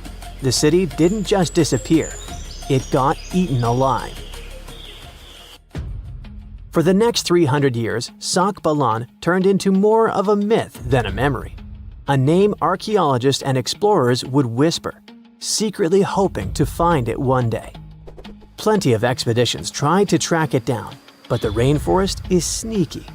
Every path looks identical, maps fall apart in the humidity, and even GPS can't cut through the thick green ceiling. It was like looking for a needle in a haystack, except the haystack was alive, covered in thorns, and yeah, crawling with jaguars that would happily make you lunch. So how did the scientists crack the mystery? One word: a letter from the 17th century. The letter by Diego de Rivas described all the routes, rivers, and trails leading to Sacbalan. It showed in every detail the journey of the soldiers who walked 4 days to the Lacandon River after leaving Sacbalan. Then they sailed for 2 days and arrived at the church El Encuentro de Cristo, left their canoes, and continued on foot to Lake Petén Itzá in Guatemala. This was already detailed enough, but the scientists needed to pinpoint the exact location with geographic information systems. They took into account vegetation layers and how much each person was carrying to map an approximate range where Sacbalan should be. They fed this information to GIS and calculated where the city should be. And bingo, it worked. Archaeologists traveled through the jungle and found stone temples rising like broken teeth from the earth. There were also some tools and ceramics, and a Spanish church right in the middle of the ruins. The discovery isn't just about cool ruins, it rewrites history. For decades, people assumed the Lacandon simply scattered after Lacamtun fell, but Sacbalan proves they regrouped, fought, and preserved their culture for over a century more. It's like discovering the final chapter of a book we thought ended too soon. There's also irony here. The Spanish friar who revealed Sacbalan helped doom it. Yet his letter, centuries later, also helped save its memory. Today, the ruins sit inside a biosphere reserve, protected by the same jungle that once hid them. Tourists can't just waltz in. It's raw, tangled, alive. The city breathes again, but on its own terms. Scientists just uncovered another lost city, buried under the thick jungles of Mexico. It had been hiding there for 600 years. The place is called Gengola, and it's massive, about 360 hectares with more than 1,100 buildings, 2.5 miles of defensive walls, its own network of roads, and a super organized city plan. Because it was so deep in the jungle, you'd never realize how huge it really was unless you spent years hiking through it. But modern tech swooped in to save the day, using LiDAR, a kind of laser scanning tool. Researchers flew over the site, and in just 2 hours, they had a full 3D map of the entire city. Gengola was built sometime between 1350 and 1521, back in pre-Columbian times, and it used to be buzzing with life. It was a major hub for the Zapotec people, who had been around in the region since about 600 BCE. Families there lived in homes with big central patios surrounded by rooms, and as they got new members, they just add more rooms and stretch their houses out. They even used the mountains around them as natural walls and channeled mountain water for drainage. A lot of their buildings are still standing, which is wild considering how much time has passed. By the late 1400s, the Zapotec were real powerhouses along the Pacific coast. They even fought off the Aztecs, who were constantly trying to expand. At Gengola, they survived a brutal 7-month siege. But even though hiding in the mountains kept them safe, it wasn't perfect. They didn't have enough fresh water or farmland to feed everyone. Just 12 miles away, the smaller city of Tehuantepec had what they needed. So the Zapotec moved there right before the Spanish arrived in 1521. What the scientists have seen so far is just scratching the surface. That LiDAR scan revealed more than 1,000 buildings, and archaeologists are planning years of research to figure it all out. Instead of digging everything up and risking damage, they'll use advanced scanning tech to keep studying the city safely. Alright, now let's hop across the world to Egypt, where archaeologists stumbled on a whole lost city called Imet, tucked away in the eastern Nile Delta. The place was buried under layers of mud, water, and time, hiding in a swamp that's been shifting and changing for thousands of years. Scientists first noticed it from way up high in faint little clusters of mud brick foundations in satellite images. The shapes looked shaky and ghost-like, but too neat to be natural. So they followed the patterns down on the ground, started digging, and the city started coming back to life. They found multi-story tower houses, basically mini skyscrapers of the ancient world. They had multiple floors, thick foundations, and could handle some serious weight. That kind of vertical living is super rare in Egypt, especially outside the Nile Delta. It showed that people in Imet weren't just spreading across the land, but stacking upward, which means the city was packed, carefully planned, and way more urban than anyone thought for that time. And it wasn't just fancy housing either. Archaeologists also uncovered a grain processing center with paved work areas, animal pens, and organized spaces for food production. Clearly, this was a city with a real economy running behind it. Not far from there, they spotted a ceremonial road that once led to a temple for Wadjet, Imet's patron deity. But later on, other buildings got plunked down over the road, which shows that Wadjet's worship faded over time. Still, the ruins coughed up some amazing relics, a green faience little funerary figurine, and a stela showing Harpocrates perched on crocodiles and gripping snakes. He was the Greek spin on Horus, deity of silence, secrets, and the newborn sun. And there was even a bronze sistrum, an ancient Egyptian musical instrument decorated with twin heads of Hathor. Turns out, Imet was active from around the 4th century BCE onward, stretching from Egypt's late period into the Roman era. Its location along trade routes made it a magnet for merchants and pilgrims visiting Wadjet's temple. So it wasn't just hanging on, it was thriving, connecting, trading, and adapting with the times. And this isn't just another dusty ruin.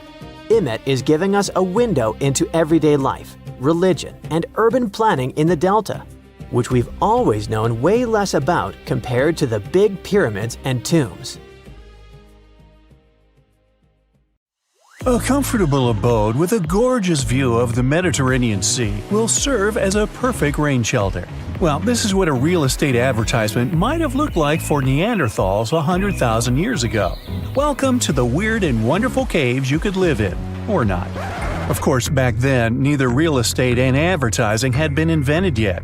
Never mind the fact that Neanderthals couldn't build houses and often lived in caves. Yet, one of those caves looks an awful lot like a residential building. It's situated inside a high limestone cape called the Rock of Gibraltar. If the Neanderthals had had an economy, the caves inside this rock would have cost a bundle. Navigators discovered it in 1907. They just spotted a big hole inside the fortified rock. For many years, scientists have studied this place and found some traces of Neanderthals. They discovered ancient tools in the cave and bones of old animals. But the coolest thing was, they found 4 caves inside the rock. It was like a residential complex. Neanderthals lived alongside neighbors and helped each other hunt and fish. They created feather decorations and painted abstract drawings on the walls. Imagine our ancient predecessors hanging out in these caves 100,000 years ago. And now, scientists hang out there and study the primeval past of Neanderthals in detail. At the end of 2021, archaeologists uncovered a gap inside one of the caves leading to an unknown tunnel. They crawled through this hole and opened a new space under the cave roof. This place has been closed off from the outside world for over 40,000 years. And it seems it was one of the most prestigious apartments in the entire mountain complex. It has high ceilings with ancient stalactites. The ruined stone curtains divided the apartment into several rooms. Scientists also found the remains of ancient animals and scratches on the walls. It seems that Neanderthals had never lived here, but they used to visit this place. Archaeologists found the shell of a sea snail called dog whelk. One of the Neanderthals brought it here for some reason, but the primary owners of this place were hyenas. These caves show that Neanderthals were closer to humans than to monkeys. They had a way of life and even some customs.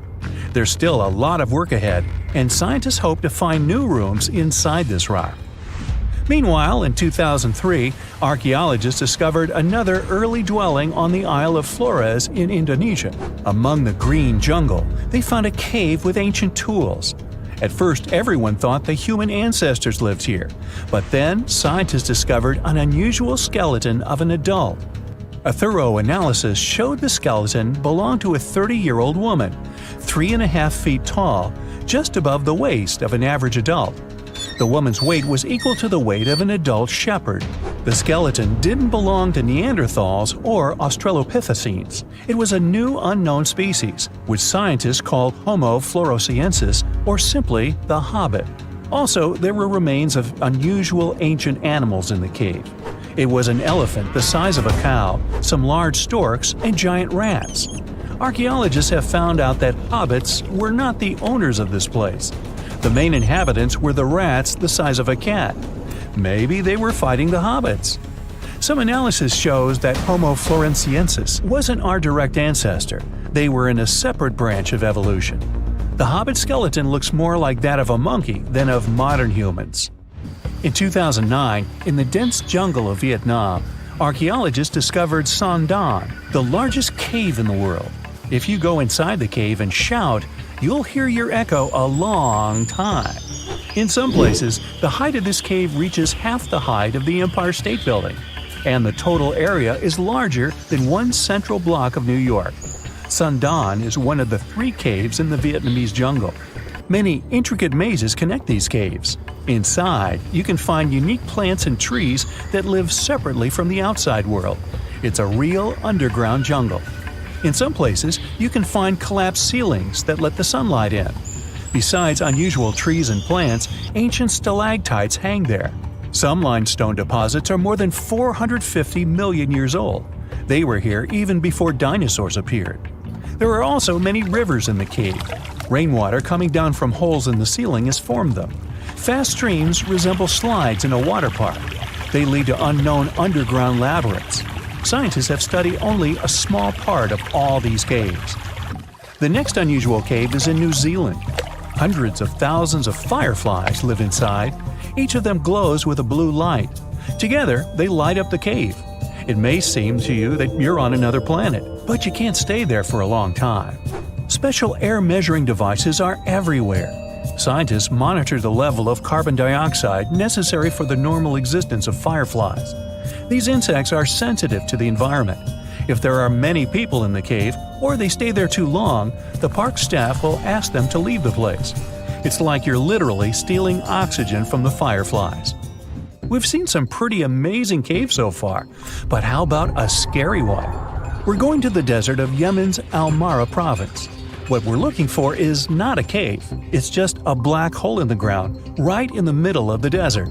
It's big, the size of a basketball court. It's not its size that could scare you, but what's inside. Scientists are still not sure what it is. From the depths of this black abyss, a disgusting smell of rotten eggs constantly comes out, and sometimes you can hear some strange, frightening sounds. The blackness of the giant hole in Yemen absorbs all the sun's rays, so you won't see what's there even with a powerful flashlight. People flew over this place by helicopter. They filmed using drones and the most powerful lenses, but they didn't catch anything except darkness. It looks like a big ink spot in the middle of golden sand. The locals are afraid to approach this place. They believe the cave leads to another dimension where evil creatures live. At the moment, the giant hole in Yemen is one of the most poorly studied and mysterious phenomenon of nature. How did it appear? How old is it? Where does it lead? Scientists are trying to find the answers to these questions. There are theories that the hole appeared because of construction work. Geologists drilled the soil nearby in search of minerals. It could have caused fluctuations in the Earth's crust and collapsed the surface. But no one can prove this theory, yet. And now, imagine a place where sunlight has not penetrated for more than 5 million years. There's little oxygen, and it's cold and damp. Still, life is born in this place, not only microbes and bacteria, but also something bigger. The living conditions in this cave are very different from the usual ones, so, in a sense, this cave is like another planet. It's the Movil Cave in the southeast of Romania, near the Black Sea. The entrance is a small hole in the ground. Inside, a tunnel leads deep below the surface.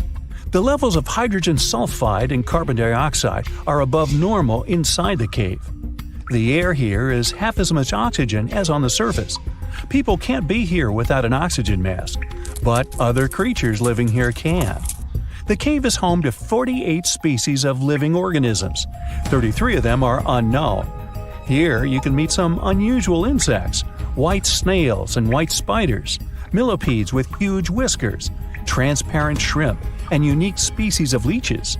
They all live here thanks to the little bacteria autotrophs. They absorb carbon dioxide and release food particles. Bacteria feed on it. Other larger organisms feed on these bacteria, and some bigger organisms eat those little ones. In the end, everyone gets food. In this cave, evolution has created a biological system separate from the rest of the world. Hey, how do you feel about taking a trip back in time? We're diving into the history of the Amazon forest to unravel the mystery of its lost cities. Grab your bug spray and hop on. The Amazon forest is the world's largest rainforest. The environment there can be extremely challenging for human life. Yet, the legend goes that the Amazon has been home to sprawling settlements, rich in unmeasurable wealth. Could that really be true? Or is that none other than a figment of our collective imagination? The legend of El Dorado might be the myth that started this whole thing. As European explorers began their excavations in American lands back in the 1500s, word got out of an Amazonian civilization that used to paint their leader in gold as an offering to higher powers. The legend of El Hombre Dorado, aka the Golden Man, began to quickly spread around Europe. Explorers got excited at the possibility of finding an infinite amount of gold somewhere deep within the Latin American jungle. And as you can imagine, expeditions to the continent began to multiply with each passing year. It didn't take long before explorers found this civilization. They were known as the Muisca people and were located in Colombia, near Lake Gudavia. The Muisca people had a tradition of painting their leader, aka the Zipa, from head to toe in gold. In a ceremonial gesture, the Zipa would swim into the river, spreading gold dust all over the lake. For the Muisca, this was their way of acknowledging and thanking the higher powers of the universe they believed in. When European explorers heard and witnessed this practice, they were amazed. For them, gold was used solely for commercial purposes as their main currency for trade. This made them think that the Muisca people must have stacks and stacks of gold hidden somewhere in the jungle for them to use it so abundantly.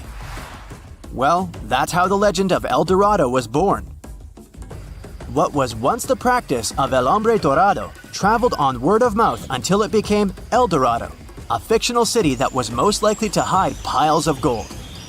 The hunt for this city led Europeans to spend large amounts of money to scour the Amazon forest.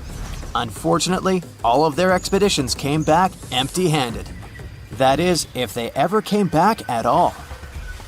Now, jump to the beginning of the 1900s. In England, the Royal Geographic Society, a prestigious British institution, was looking for somebody willing to travel down to Latin America to trace the border between Brazil and Bolivia. More specifically, the part of the border that is nestled deep within the Amazon rainforest. One Sir Percy Fawcett was a Latin American aficionado, and he gladly volunteered to do the job. Oh, it's important to note that the Amazon forest is virtually the size of the continental USA. It sprawls across 8 countries, including Brazil, Peru, and Bolivia. And trust me, getting around is no easy feat.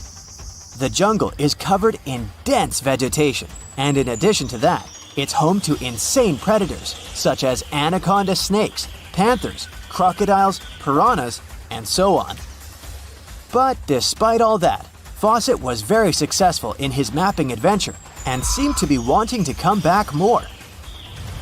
Back in England, Fawcett would scour diaries from other explorers hoping to learn more about the ancient Amazonian civilizations. He would read about the Incas and the Mayans and the great empires they built. He believed that if the Incas were capable of building empires that stretched over 2 million square miles, this could mean that other Amazonian civilizations could have thrived there too. During his research, Fawcett came across a report from a 16th century explorer. The report told of a city deep within the Amazon forest that held unimaginable quantities of minerals. A town that stretched for 15 miles without any space from a house to house. This report fueled Fawcett's imagination to a new extreme. From then on, he became obsessed with finding what he called the lost city of Z. Over years, Fawcett searched the Amazon forest, usually looking for stone ruins that could possibly indicate human settlements. On his later expeditions, he focused on exploring the state of Mato Grosso in central Brazil. He would travel from Europe and into the lower region of the Xingu River. The trip to the Xingu would take him around 14 days on foot. Then, he would set sail in small wooden boats accompanied by local indigenous leaders that knew the region better than anyone. How he communicated with the indigenous population is still a mystery, since they only spoke in local dialects.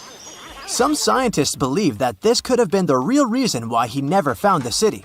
They believed he wasn't able to communicate what exactly he was looking for. And this was not his greatest difficulty. As we've said before, Amazon is not a kind place for its visitors. In his diaries, Fawcett tells of encounters with a 60-foot-long anaconda, which he bravely survived. He writes of endless sleepless nights and waking up with his hands and feet swollen from mosquito bites. Some of his peers said he was invincible and tireless, but the day came during his 8th expedition when he didn't make it back home. Fawcett disappeared without leaving any trace behind. Some even suspect that he was close to reaching his lifelong goal. On the day of his disappearance, he sent an optimistic letter to his wife saying there was nothing to fear, and that he was setting out on a certain final search. Fawcett's failed attempt to find ruins seemed to support what had become a consensus among experts at the time, that this rainforest was too inhospitable to support large, complex societies, let alone cities. Experts were convinced that the Amazon's lost cities were nothing more than fiction. That is, until the 1960s, when modern research began to find evidence that suggested otherwise. Scientists discovered patches of extremely fertile soil. They called it Black Earth. And apparently, they found lots of it in the Amazon, especially alongside rivers. Further research even showed that such soil was created by human waste or the intentional burning of forests, which adds nutrients to the soil below, which could only mean bingo! The discovery of Black Earth was the evidence that large-scale agriculture was possible and probably did exist amidst the Amazon. confirming that settlements could have formed there after all. In the 1990s, along the Xingsu River in Brazil, a team of archaeologists from the University of Florida made a remarkable discovery. Working alongside local indigenous people, they found very long ditches. After mapping them, they realized that these ditches were a sign of a big settlement. They were remnants of carefully designed walls centered around a plaza. Some were roads that led to more settlements. In fact, just this part of the Amazon, about the size of New Jersey, was once a network of dozens of settlements that experts believe could have been home to at least 50,000 people between 1250 and 1650 CE. Other discoveries were possible thanks to LiDAR imaging, a type of technology that allows researchers to take satellite pictures of the forest's ground without having to step inside of it. A network of trenches in Acre, Brazil, dates back to 200 to 1200 CE. These suggest settlements that could have supported 60,000 people. Other images from near the Xingu River suggest cities that could have housed about 50 million people. These were the lost cities of the Amazon. Believe it or not, these images suggest that Fawcett was very close to a major discovery. He was looking for the ruins in the right place, but he was looking for the wrong thing. Unlike cities such as Cusco, which used stone as their primary material, Amazonian settlements used wood and earth to build their cities. These materials are highly deteriorating and probably decomposed over time. Finding them required a bit more technology than what Fawcett had available at his time. See this place on the map? Yeah, right there. It's estimated that around 100 people have vanished or lost their lives here. Why, you ask? Well, it seems they were all looking for this guy, Percy Fawcett. He was a British colonel, famous for his sharp blue eyes, perfectly groomed beard, and signature hat. He looked like a character from Pride and Prejudice, but lived more like Indiana Jones. In fact, this character was inspired by Fawcett's story. But his disappearance in 1925 was more macabre than any movie plot. Colonel Fawcett was bold. Not the ask your neighbor's Wi-Fi password kind of bold. I'm talking full-on, I don't care that much about my life bold. He used to be a soldier in Sri Lanka and even did a secret spy gig in Morocco, but he needed more. So in 1906, Fawcett started exploring parts of Brazil and Bolivia where no one had dared to go before. His mission was to create secret, mind-blowing maps. Okay, that doesn't sound too risky, but trust me, it was. If you want to explore the world nowadays, you just open Google Earth and, well, that's it. No danger, no adrenaline, just maybe one or two creepy street view photos. Ew. But we're talking about the beginning of the 20th century, when satellites and this weird Google car didn't exist. Back then, if you wanted to fill in the world map, you actually had to explore the land on foot. So that's how Colonel Fawcett ended up in South America. And he became famous for his expeditions to map out the wild Amazon. He was the first guy to record the locations of waterfalls in that region, for example. But then he got obsessed. Blame it on lack of sleep or whatever sketchy Amazon jungle juice he was sipping, but suddenly he was like, I'll bet there's an ancient advanced city hidden somewhere around here. Spoiler alert, there wasn't. But he was hooked on that idea. Hanging out with native Indians for so long convinced him that large groups could totally thrive in the middle of a massive rainforest. And of course, Fawcett loved a good old adventure story, especially the ones from the 16th and 17th centuries, written by European explorers. In those stories, adventurers claimed they had found huge settlements and fine roadways deep in the heart of Latin America. But Fawcett's all-time favorite story came from a manuscript written in 1753. Back then, adventurers were hunting for precious metals in Brazil when they stumbled upon a ruined city with monumental buildings, roads, and plazas. Oh, and every corner had a Roman-style spire. Naturally, the colonel was all in to find it. Too bad no one told him this manuscript is mostly considered a forgery. Yep, this story is as real as Snow White's. But then, things got weird. The settlement described in that manuscript was supposedly located in the northeast side of Brazil. But now, he's saying there's an advanced civilization in Mato Grosso, which is in a different part of the country. So he decided to name this new place the City of Z. Back in the 1920s, the colonel launched 2 separate expeditions to find it, but both trips failed, as he faced terrible weather, fever, and of course, exhaustion.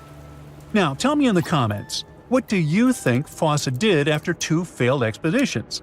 Option A, he quit. Option B, he called his mom. Option C, he tried again because he didn't get the memo that the universe is clearly saying stop. Well, of course, option C is the right answer. This is relentless Fawcett we're talking about.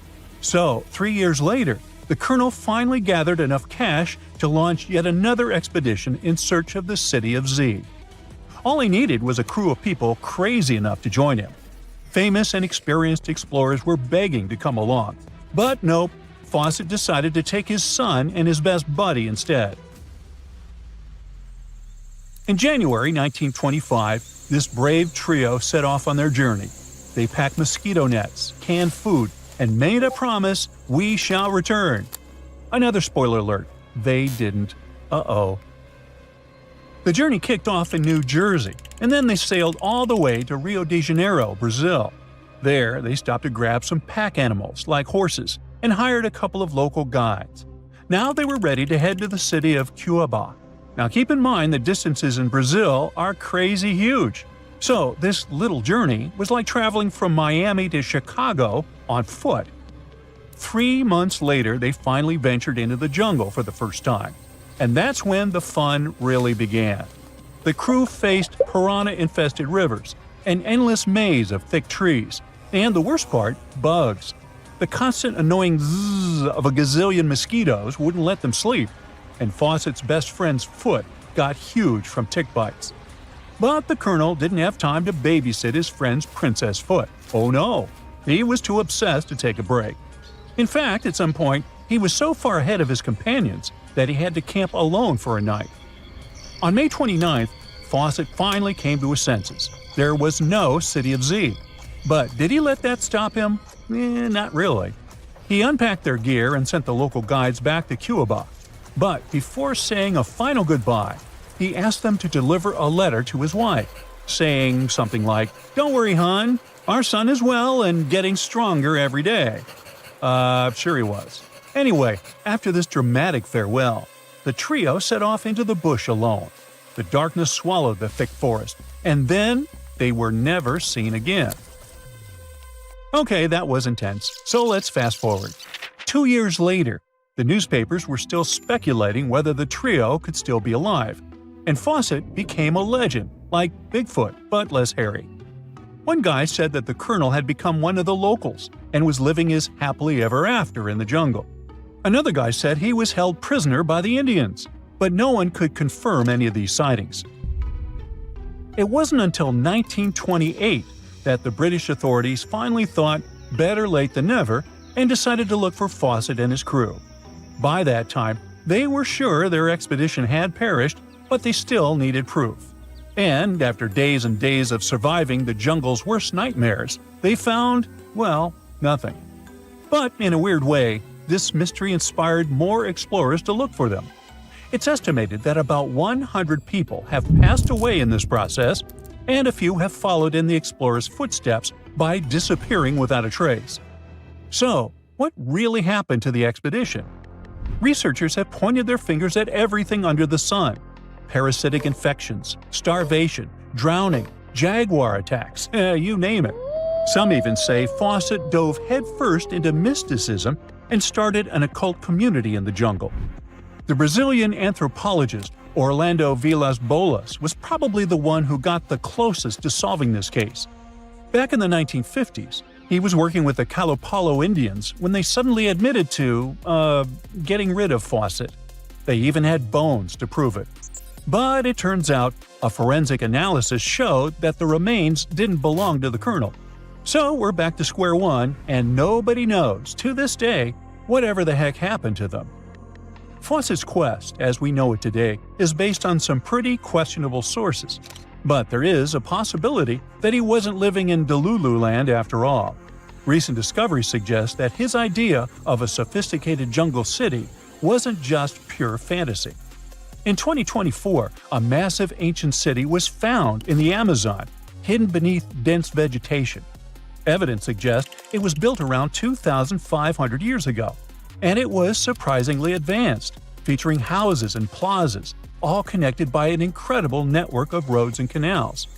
But this city was in a forest in Ecuador, not Brazil. So who knows? Maybe the legendary city of Z is still out there. Welcome to Rapa Nui, better known as Easter Island. It's a tiny speck in the vast Pacific Ocean, 2,200 miles away from the coast of Chile. This island is most famous for its eerie moai statues. This place is also home to one of the most mysterious writing systems in the world, called Ronga Ronga. We found it on 27 small wooden tablets. For years, historians have been arguing about the true history of these tablets, and now we might have found the truth. Humans first set foot on this island in the 12th century. For many years, it was home to the Rapa Nui people. They were pretty isolated out there in the Pacific Ocean until Europeans arrived in the 1720s. Europeans brought with them lots of troubles, leaving only a small fraction of the native population alive. Later in the 19th century, a missionary, Eugene Iro, went to the island and discovered the wooden tablets with intricate symbols carved on them. He wrote how marvelous they are, but there are hundreds of them on the island, and that they can be found in every household. But unfortunately, not all of them survive to this day. We've only got 27 of them. Some of them were heavily weathered, burned, or otherwise damaged, and now they're scattered all over the world in museums and private collections. Some of the language's artifacts were carted off to Tahiti and then to Europe by Europeans, leaving none behind on Easter Island itself. The 4 sacred tablets found their home in a congregation in Rome. They were the ones used in the recent discovery. For years, historians have been arguing whether this writing system was made up by the islanders themselves or they borrowed it from Europeans. To find the truth, they decided to use a technique called radiocarbon dating. All organic materials, like wood, charcoal, and so on, contain a tiny amount of a radioactive form of carbon called carbon-14.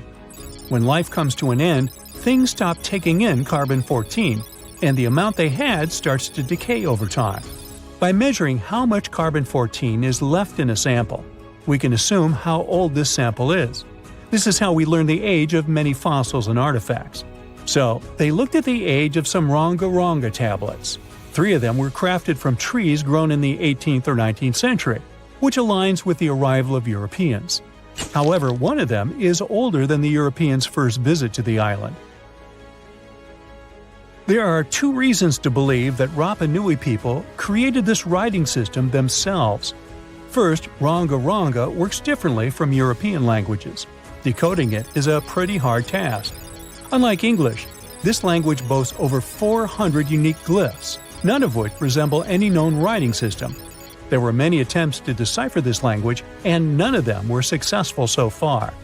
And second, one of the tablets is shown to be from around the 15th century, before the Europeans arrived.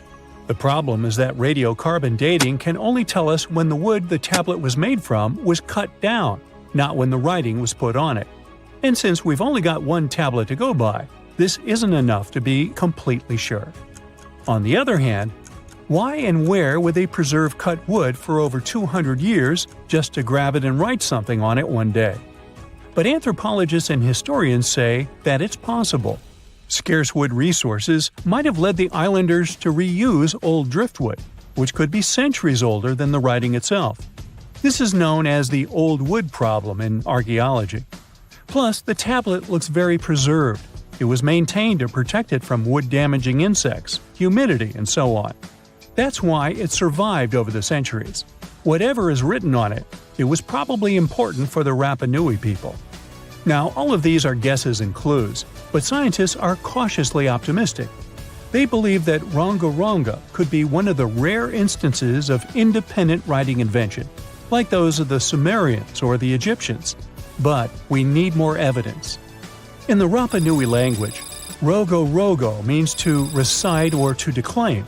Not everyone could write, only a select few. Probably only the elite of Easter Island, mostly men, knew and could read this written language. After colonization, none of them survived. So now we have to rack our brains trying to figure out what's written here. First, scholars can't agree on what type of script it is. We aren't even sure that this was their language. But even if it was, we don't know whether it's a primitive form of writing or a fully developed system. In the 1990s, a linguist, Stephen Roger Fisher, believed he might have cracked the code of Ronga-Ronga structure. His idea was that these tablets conveyed cosmogonies. Cosmogonies are stories or narratives that explain how the universe was created and how natural phenomena came to be. They often come from ancient traditions and cultures, like those found in East Polynesia. The tablets could have talked about things like how the world began, where everything came from, and how different aspects of nature, like the stars or the mountains, were formed. This would also explain why only the wise elite could write. Fisher thought that Ronga-Ronga is a mix of logographic and semasiographic systems, which means that some symbols represent spoken words, while others represent ideas or concepts. But deciphering them would be very hard because it requires extensive memory and knowing context, because the symbols are more like hints than complete expressions. However, other language experts disagreed with his ideas, saying there were problems with how he put together his theory. Unfortunately, Fisher couldn't prove this hypothesis. Maybe these are just drawings. If we look at the tablets, there are some things that look recognizable: people, animals, plants, and geometric shapes. There are some birds. One of them looks like a frigate bird, which Rapa Nui people associate with the deity Maki Maki. There are also fish, centipedes, and so on, or at least these glyphs look like them. Could it be just art or a form of decoration? Maybe, but there are some problems. The glyphs show a high degree of complexity and structure. They also keep the same style. For example, there are several symbols that show something human-like with a raised hand. The only difference is different heads. As if it wasn't complicated enough, this unique writing style also uses a system known as reverse boustrophodon. This means that each alternate line is flipped upside down, resembling nothing seen elsewhere. We don't know why they would turn the tablet upside down after each line. But all this shows that they had some sort of system and organization behind these symbols. Plus, it seems like they use these tablets every day for some practical purpose. But there's some hope for the future. New technology, like AI and other computer programs, might help us understand lost languages. We already started creating algorithms that could help us solve other mysteries, like the Voynich manuscript. Academics even organized the Vesuvius Challenge, a machine learning competition that, in 2023, cracked the riddle of the ancient Herculaneum scrolls. The scrolls were buried under volcanic mud after the catastrophic eruption of Mount Vesuvius in 79 AD. In real life, the scrolls are very fragile, so deciphering them would be a very hard task. But with digital scanning and machine learning, it's much easier. They have a rich history. They most likely belong to the personal library of an Epicurean philosopher named Philodemus. These scrolls contain very important insights into Greek philosophy and Latin literature. If we decipher more of them, we'll learn more about the rich history of the Roman Empire.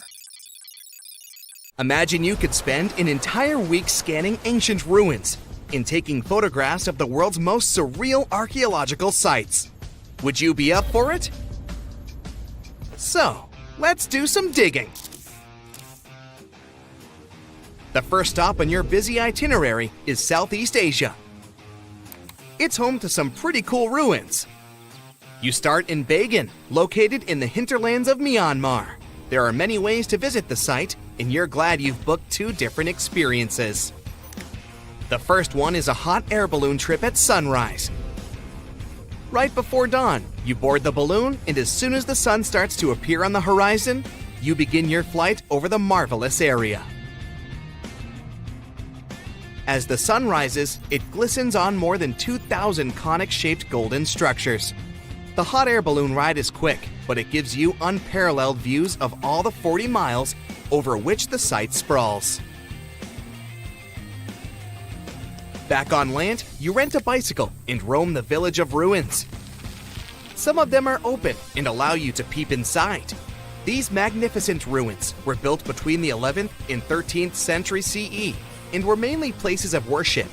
There were originally over 10,000 buildings, but they were gradually deteriorating over time due to earthquakes. Thankfully, the site became a UNESCO World Heritage Site back in 2015 and has since been preserved. Up next, you catch a flight to Cambodia. You take some time to visit Angkor, the world-famous archaeological site nestled deep within the jungle. Good thing you've brought bug spray with you. The city of Angkor was once the capital of the Khmer Empire from the 9th to 15th century. FYI, the word Angkor means capital city in the Khmer language. The city was founded by King Yasovarman I, and it became one of the largest cities in the pre-industrial world. Researchers say nearly 1 million people live there. Until today, Angkor is admired for its stunning architecture. The Khmer style is recognized in the use of huge blocks of sandstone. The towers are believed to have been once decorated with gold. But today, the site is a maze of vine-covered temples. The city was abandoned in 1431 and wasn't rediscovered until the 1840s. Oh, and just so you know, this is also a UNESCO Heritage Site. It became one in 1992, in case you want to brag to your friends about your culturally rich adventures in the future. Now, your trip continues in Egypt. You're here to visit the Karnak Temple in the city of Luxor. You opt for the most unusual way to get to Luxor. That is, a boat ride down the Nile River. Leaving Cairo, you head south until you reach the famous ancient city. Luxor was once the capital of Egypt and a true hub of power and wealth. That is why the Karnak complex is such a great archaeological site. You choose to visit it at night, and still at the entrance, you are struck by the site's beauty. In the evening, artificial lights cast a golden glow on the temple statues and stone columns. The temple is huge and was built mainly around the 18th and 19th centuries BCE. Each Egyptian pharaoh from that period left their own architectural mark on the site. The highlight of this tour is taking a walk through the Avenue of Sphinxes and discovering the Great Hypostyle Hall. This hall is filled with towering pylons and solid sandstone columns, a true wonder.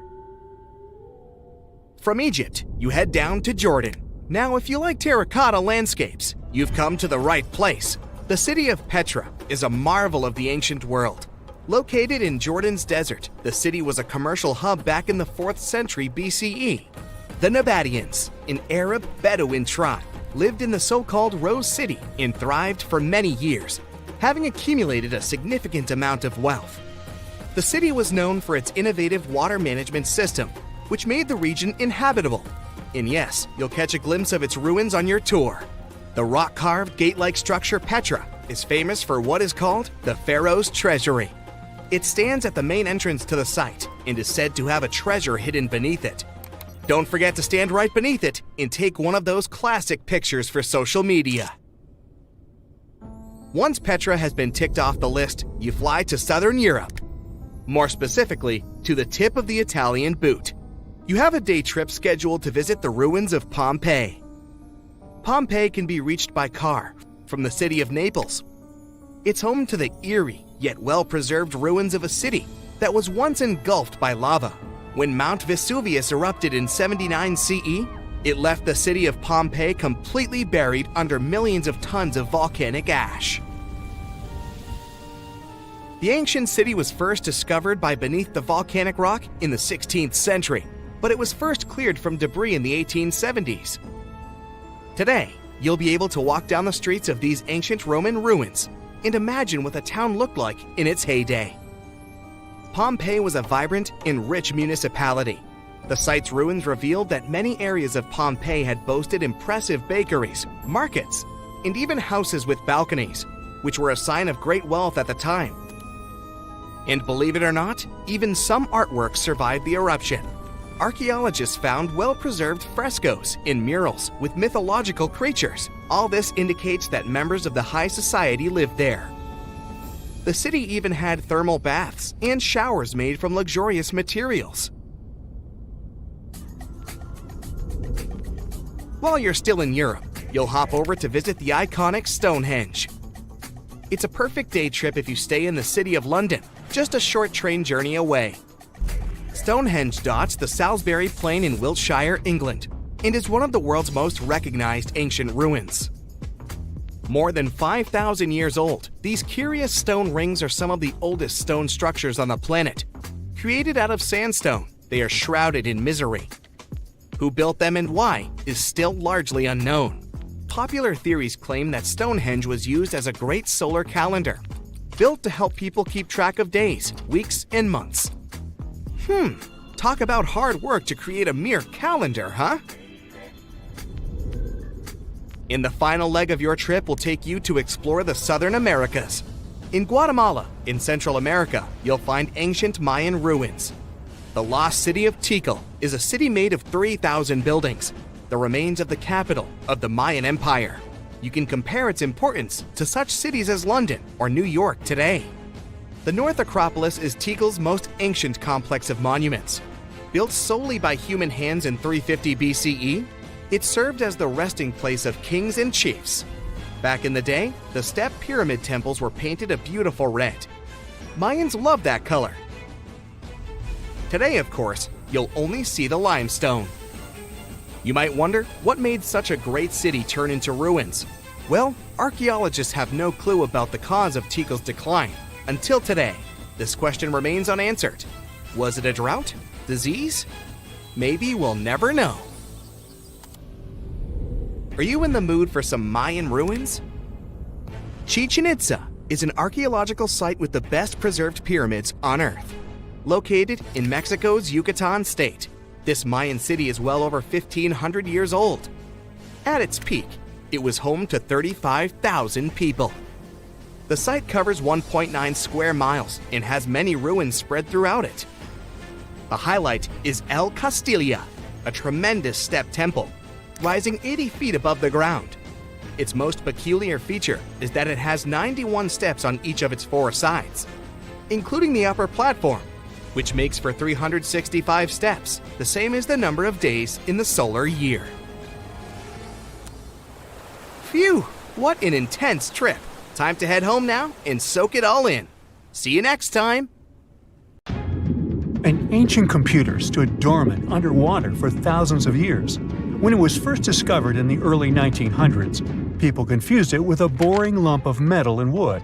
But once it was properly studied, the Antikythera mechanism shook up what we knew of the ancient Greeks and their knowledge of astronomy. Is it really a computer? Depends on what you consider one to be. We know that the first mechanical device of this kind was designed in 1822 and could only help with simple calculation. The Antikythera mechanism also doesn't have a keyboard or screen. It's made out of 3 bronze pieces featuring intricate designs, gears that resemble those of a clock, and a ring with degrees, similar to a protractor. No other similar devices can be traced so far back in time.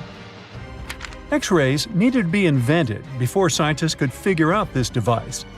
They soon learned that the Antikythera mechanism was probably used to track stars and planets.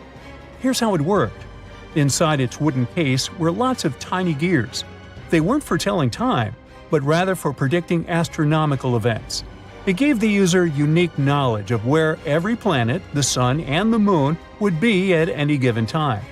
By turning a button, it was set in motion, and it would show how the celestial bodies moved.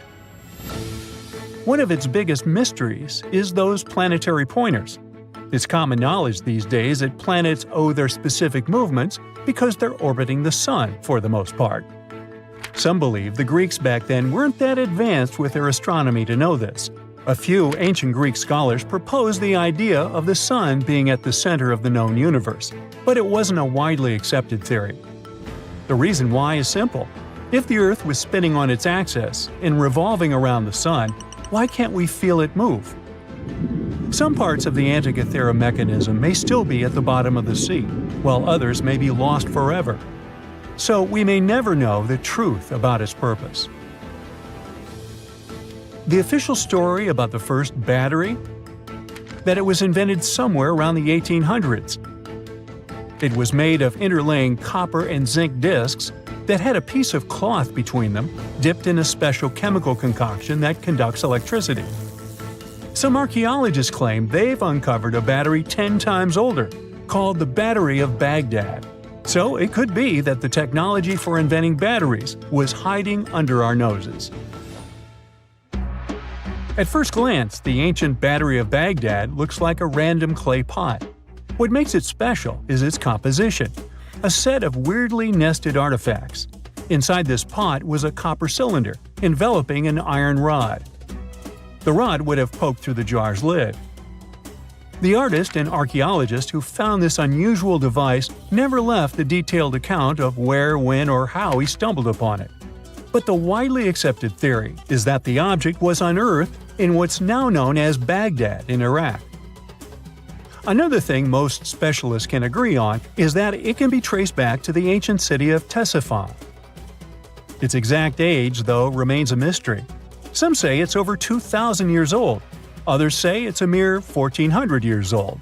Even at the later end of the spectrum, it still significantly predates the first electric battery that's just a couple of centuries old.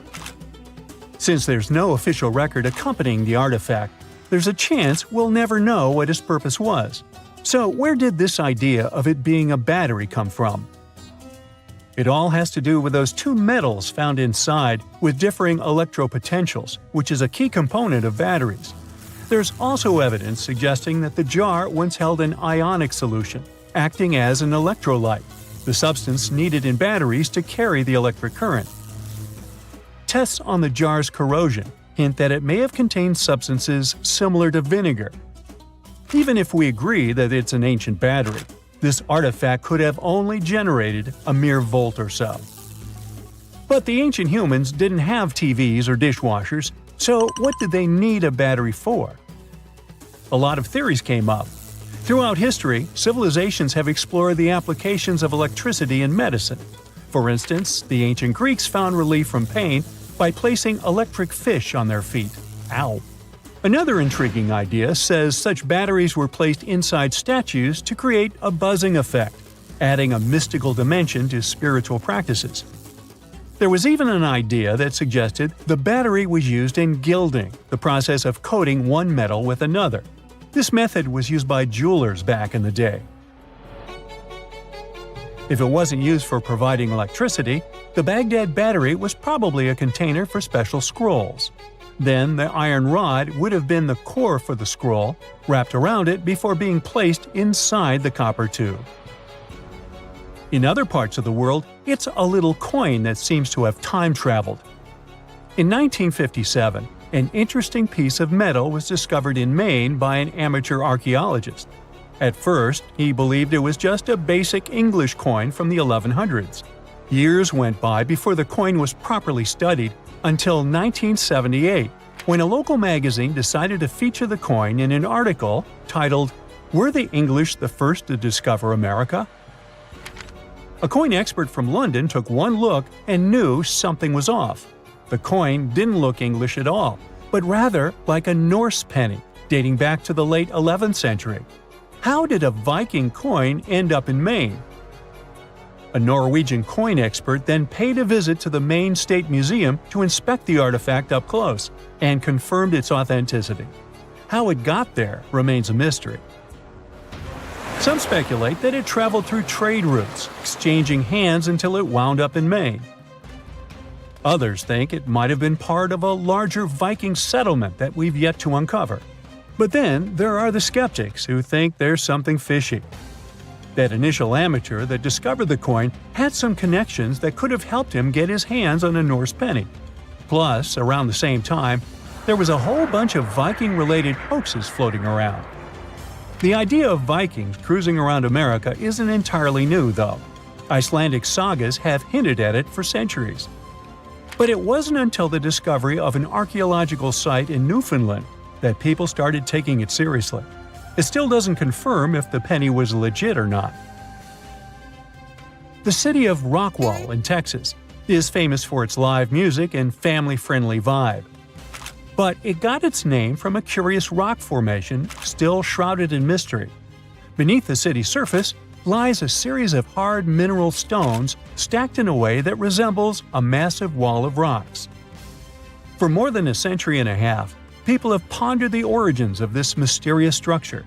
Could it be the handiwork of ancient humans, left behind as a testament to their ingenuity? Or is it simply a natural phenomenon shaped by the forces of geology over millions of years? The formation has been spotted in over 10 different locations around the city, stretching both above and below ground. In their quest for answers, scientists have conducted various tests on the rocks that make up the wall. One geologist suggested back in 1901 that the formation was just a naturally occurring sandstone dike. Subsequent studies have supported this idea, with experts from the University of Texas at Dallas confirming that the rocks formed over millions of years through the deposition and hardening of sediment. Despite the scientific consensus, there are still those who believe there's more to the rock wall formation. Tales of steps, archways, and even corridors have circulated for decades, supported by old newspaper reports and local folklore. Some claim to have seen strange markings on the rocks, while others speak of mysterious metal objects embedded in them.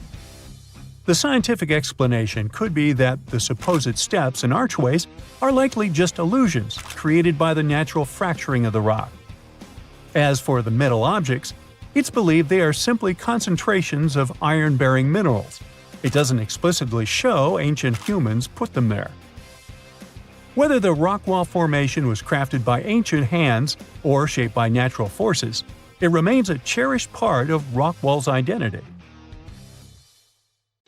So hi! How about exploring some cool and unusual artifacts from the past? Let's go! Have you ever heard of Chinese magic mirrors? These mirrors were made of solid bronze. They had two sides. The front was a shiny polished surface, similar to our typical mirrors. It was the back that did the magic. When bright light fell on the mirror, it looked as if it was transparent, and the pattern on the back of the mirror got projected onto the wall. The backside could have different designs on it, depending on what its creator wanted to depict. Since the mirror was made out of bronze, no one expected this optical illusion to occur. These ancient artifacts date back to 2900 to 2000 BCE. They became popular in China and were produced in large numbers at the time. Eventually, their fame faded away. For centuries, the magic of these mirrors baffled both people and scientists. In the 11th century, Chinese scientist Shen Ku decided to study the mirrors. He conveniently had 3 of them. He was surprised by the ability of the metal to act as if it were transparent. He believed that some tempering techniques created surface wrinkles on the mirror to make it translucent. Yet these wrinkles were imperceptible to the human eye. It turns out he was right. Many scientists tried to decipher the open mirrors over the centuries, but remained clueless. Finally, in 1932, William Bragg discovered that Shen Ku had been right about imperceptible surface wrinkles all along. Every once in a while, people open multiple tabs in a browser and come to a point where there's no room for a new tab. Apparently, this had also been happening long before computers and the internet were invented. Meet the 16th century browser. This is a full-size book wheel. It's kind of a custom-made rotating bookshelf. Gregory Hayworth, a specialist in textual science, says that this tool has a system of epicyclic gears. That means that the book wheel has a working principle like a planetary system. One gear rotates around another. The shelves of the device maintain a constant 45-degree incline that holds the book securely as the giant wheel turns. Back then, people used the tool while writing encyclopedias and editions of classical works. In this kind of work, a person has to have many books open simultaneously so that the information from multiple sources can be gathered easily. Italian engineer Agostino Ramelli is the inventor of this piece of early modern machinery. What if I tell you that sponge divers in Greece accidentally found an ancient computer? They pulled out this artifact from a shipwreck near Antikythera Island in 1901. Scientists called it the Antikythera mechanism, and labeled it as the first mechanical computer. The machine looks like a hunk of bronze, but it has some kind of mechanism composed of gears and wheels. So, experts first assumed that it was an astronomer's tool. After an X-ray scan, though, they found out that the instrument was far more complex than they thought. The artifact was meant to calculate astronomical positions, track the 4-year cycle of athletic games, and so on. It contained a box with dials on the outside and had an assembly of gear wheels attached. It's still unknown who built an instrument with this level of artistry 2,000 years ago and why this technology was lost. After seeing how sophisticated the device was, scientists accepted that their perception of ancient Greek engineering wasn't really accurate. Professor Michael Edmonds of Cardiff University admits that, based on the knowledge they have, this mechanism shouldn't even exist. Edmonds says the machine is one of a kind, and its astronomical calculations are precise. For him, the Antikythera mechanism is more valuable than the Mona Lisa. In 1929, scholars working in Topkapi Palace Museum in Turkey discovered a map. It became famous for being the oldest map showing the Americas. Perry Rees drew this detailed map on a gazelle skin in 1513. He depicted Europe, North Africa, the coast of Brazil, and several islands, such as the Azores and Canary Islands. The most exciting thing is that he created the map only 21 years after Columbus had set foot in the New World. Well, it was new to him. Perry Rees was a maritime scholar and a successful naval commander leading the Ottoman fleet. Yet, while drawing the map, he relied not only on his expertise in sailing. He created it by assembling and referring to 20 other regional maps, like the Arab map of India, 4 Portuguese maps, and the map of the western parts drawn by Columbus. Yes, the part he got from Columbus raised the heartbeat of many historians. Columbus drew a map during his 3rd voyage to the New World and sent it to Spain in 1498. It's assumed to be lost. Surprisingly, historians can now understand what Columbus noted down by looking at Perry Rees's map. Fun fact, he also drew another world map in 1528.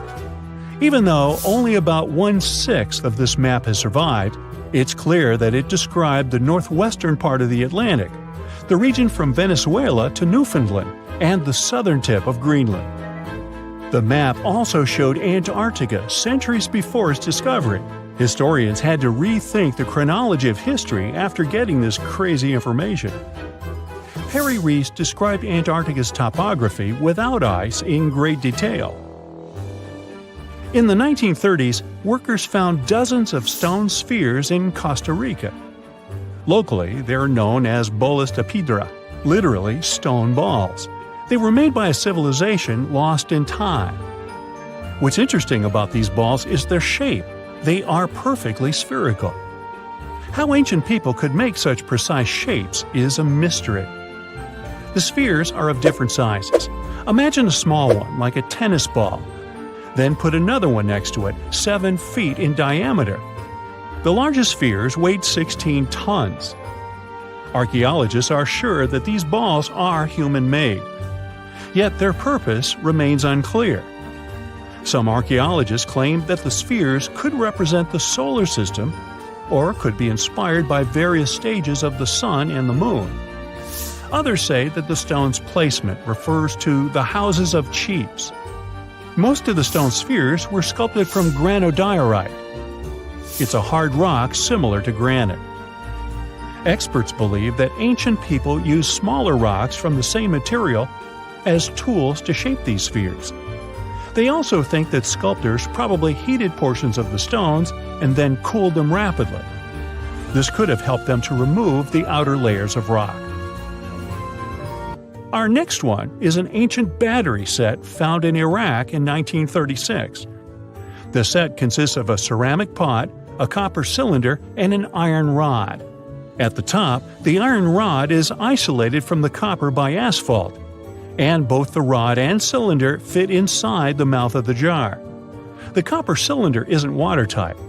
So if the pot was filled with a liquid, it would surround the iron rod as well.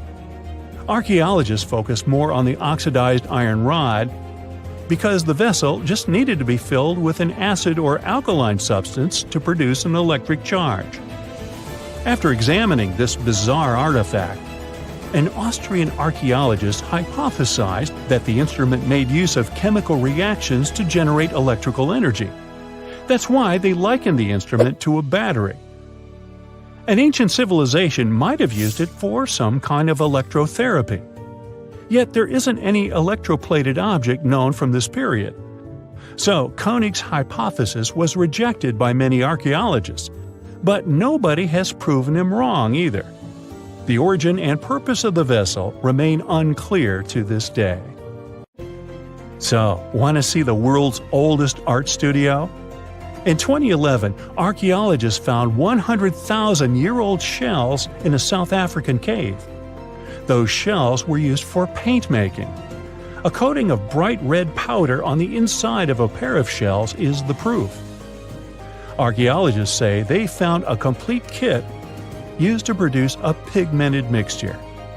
Now, in a different part of the cave, several paintings were displayed with little price tags on them intended for sale. Nah, just kidding.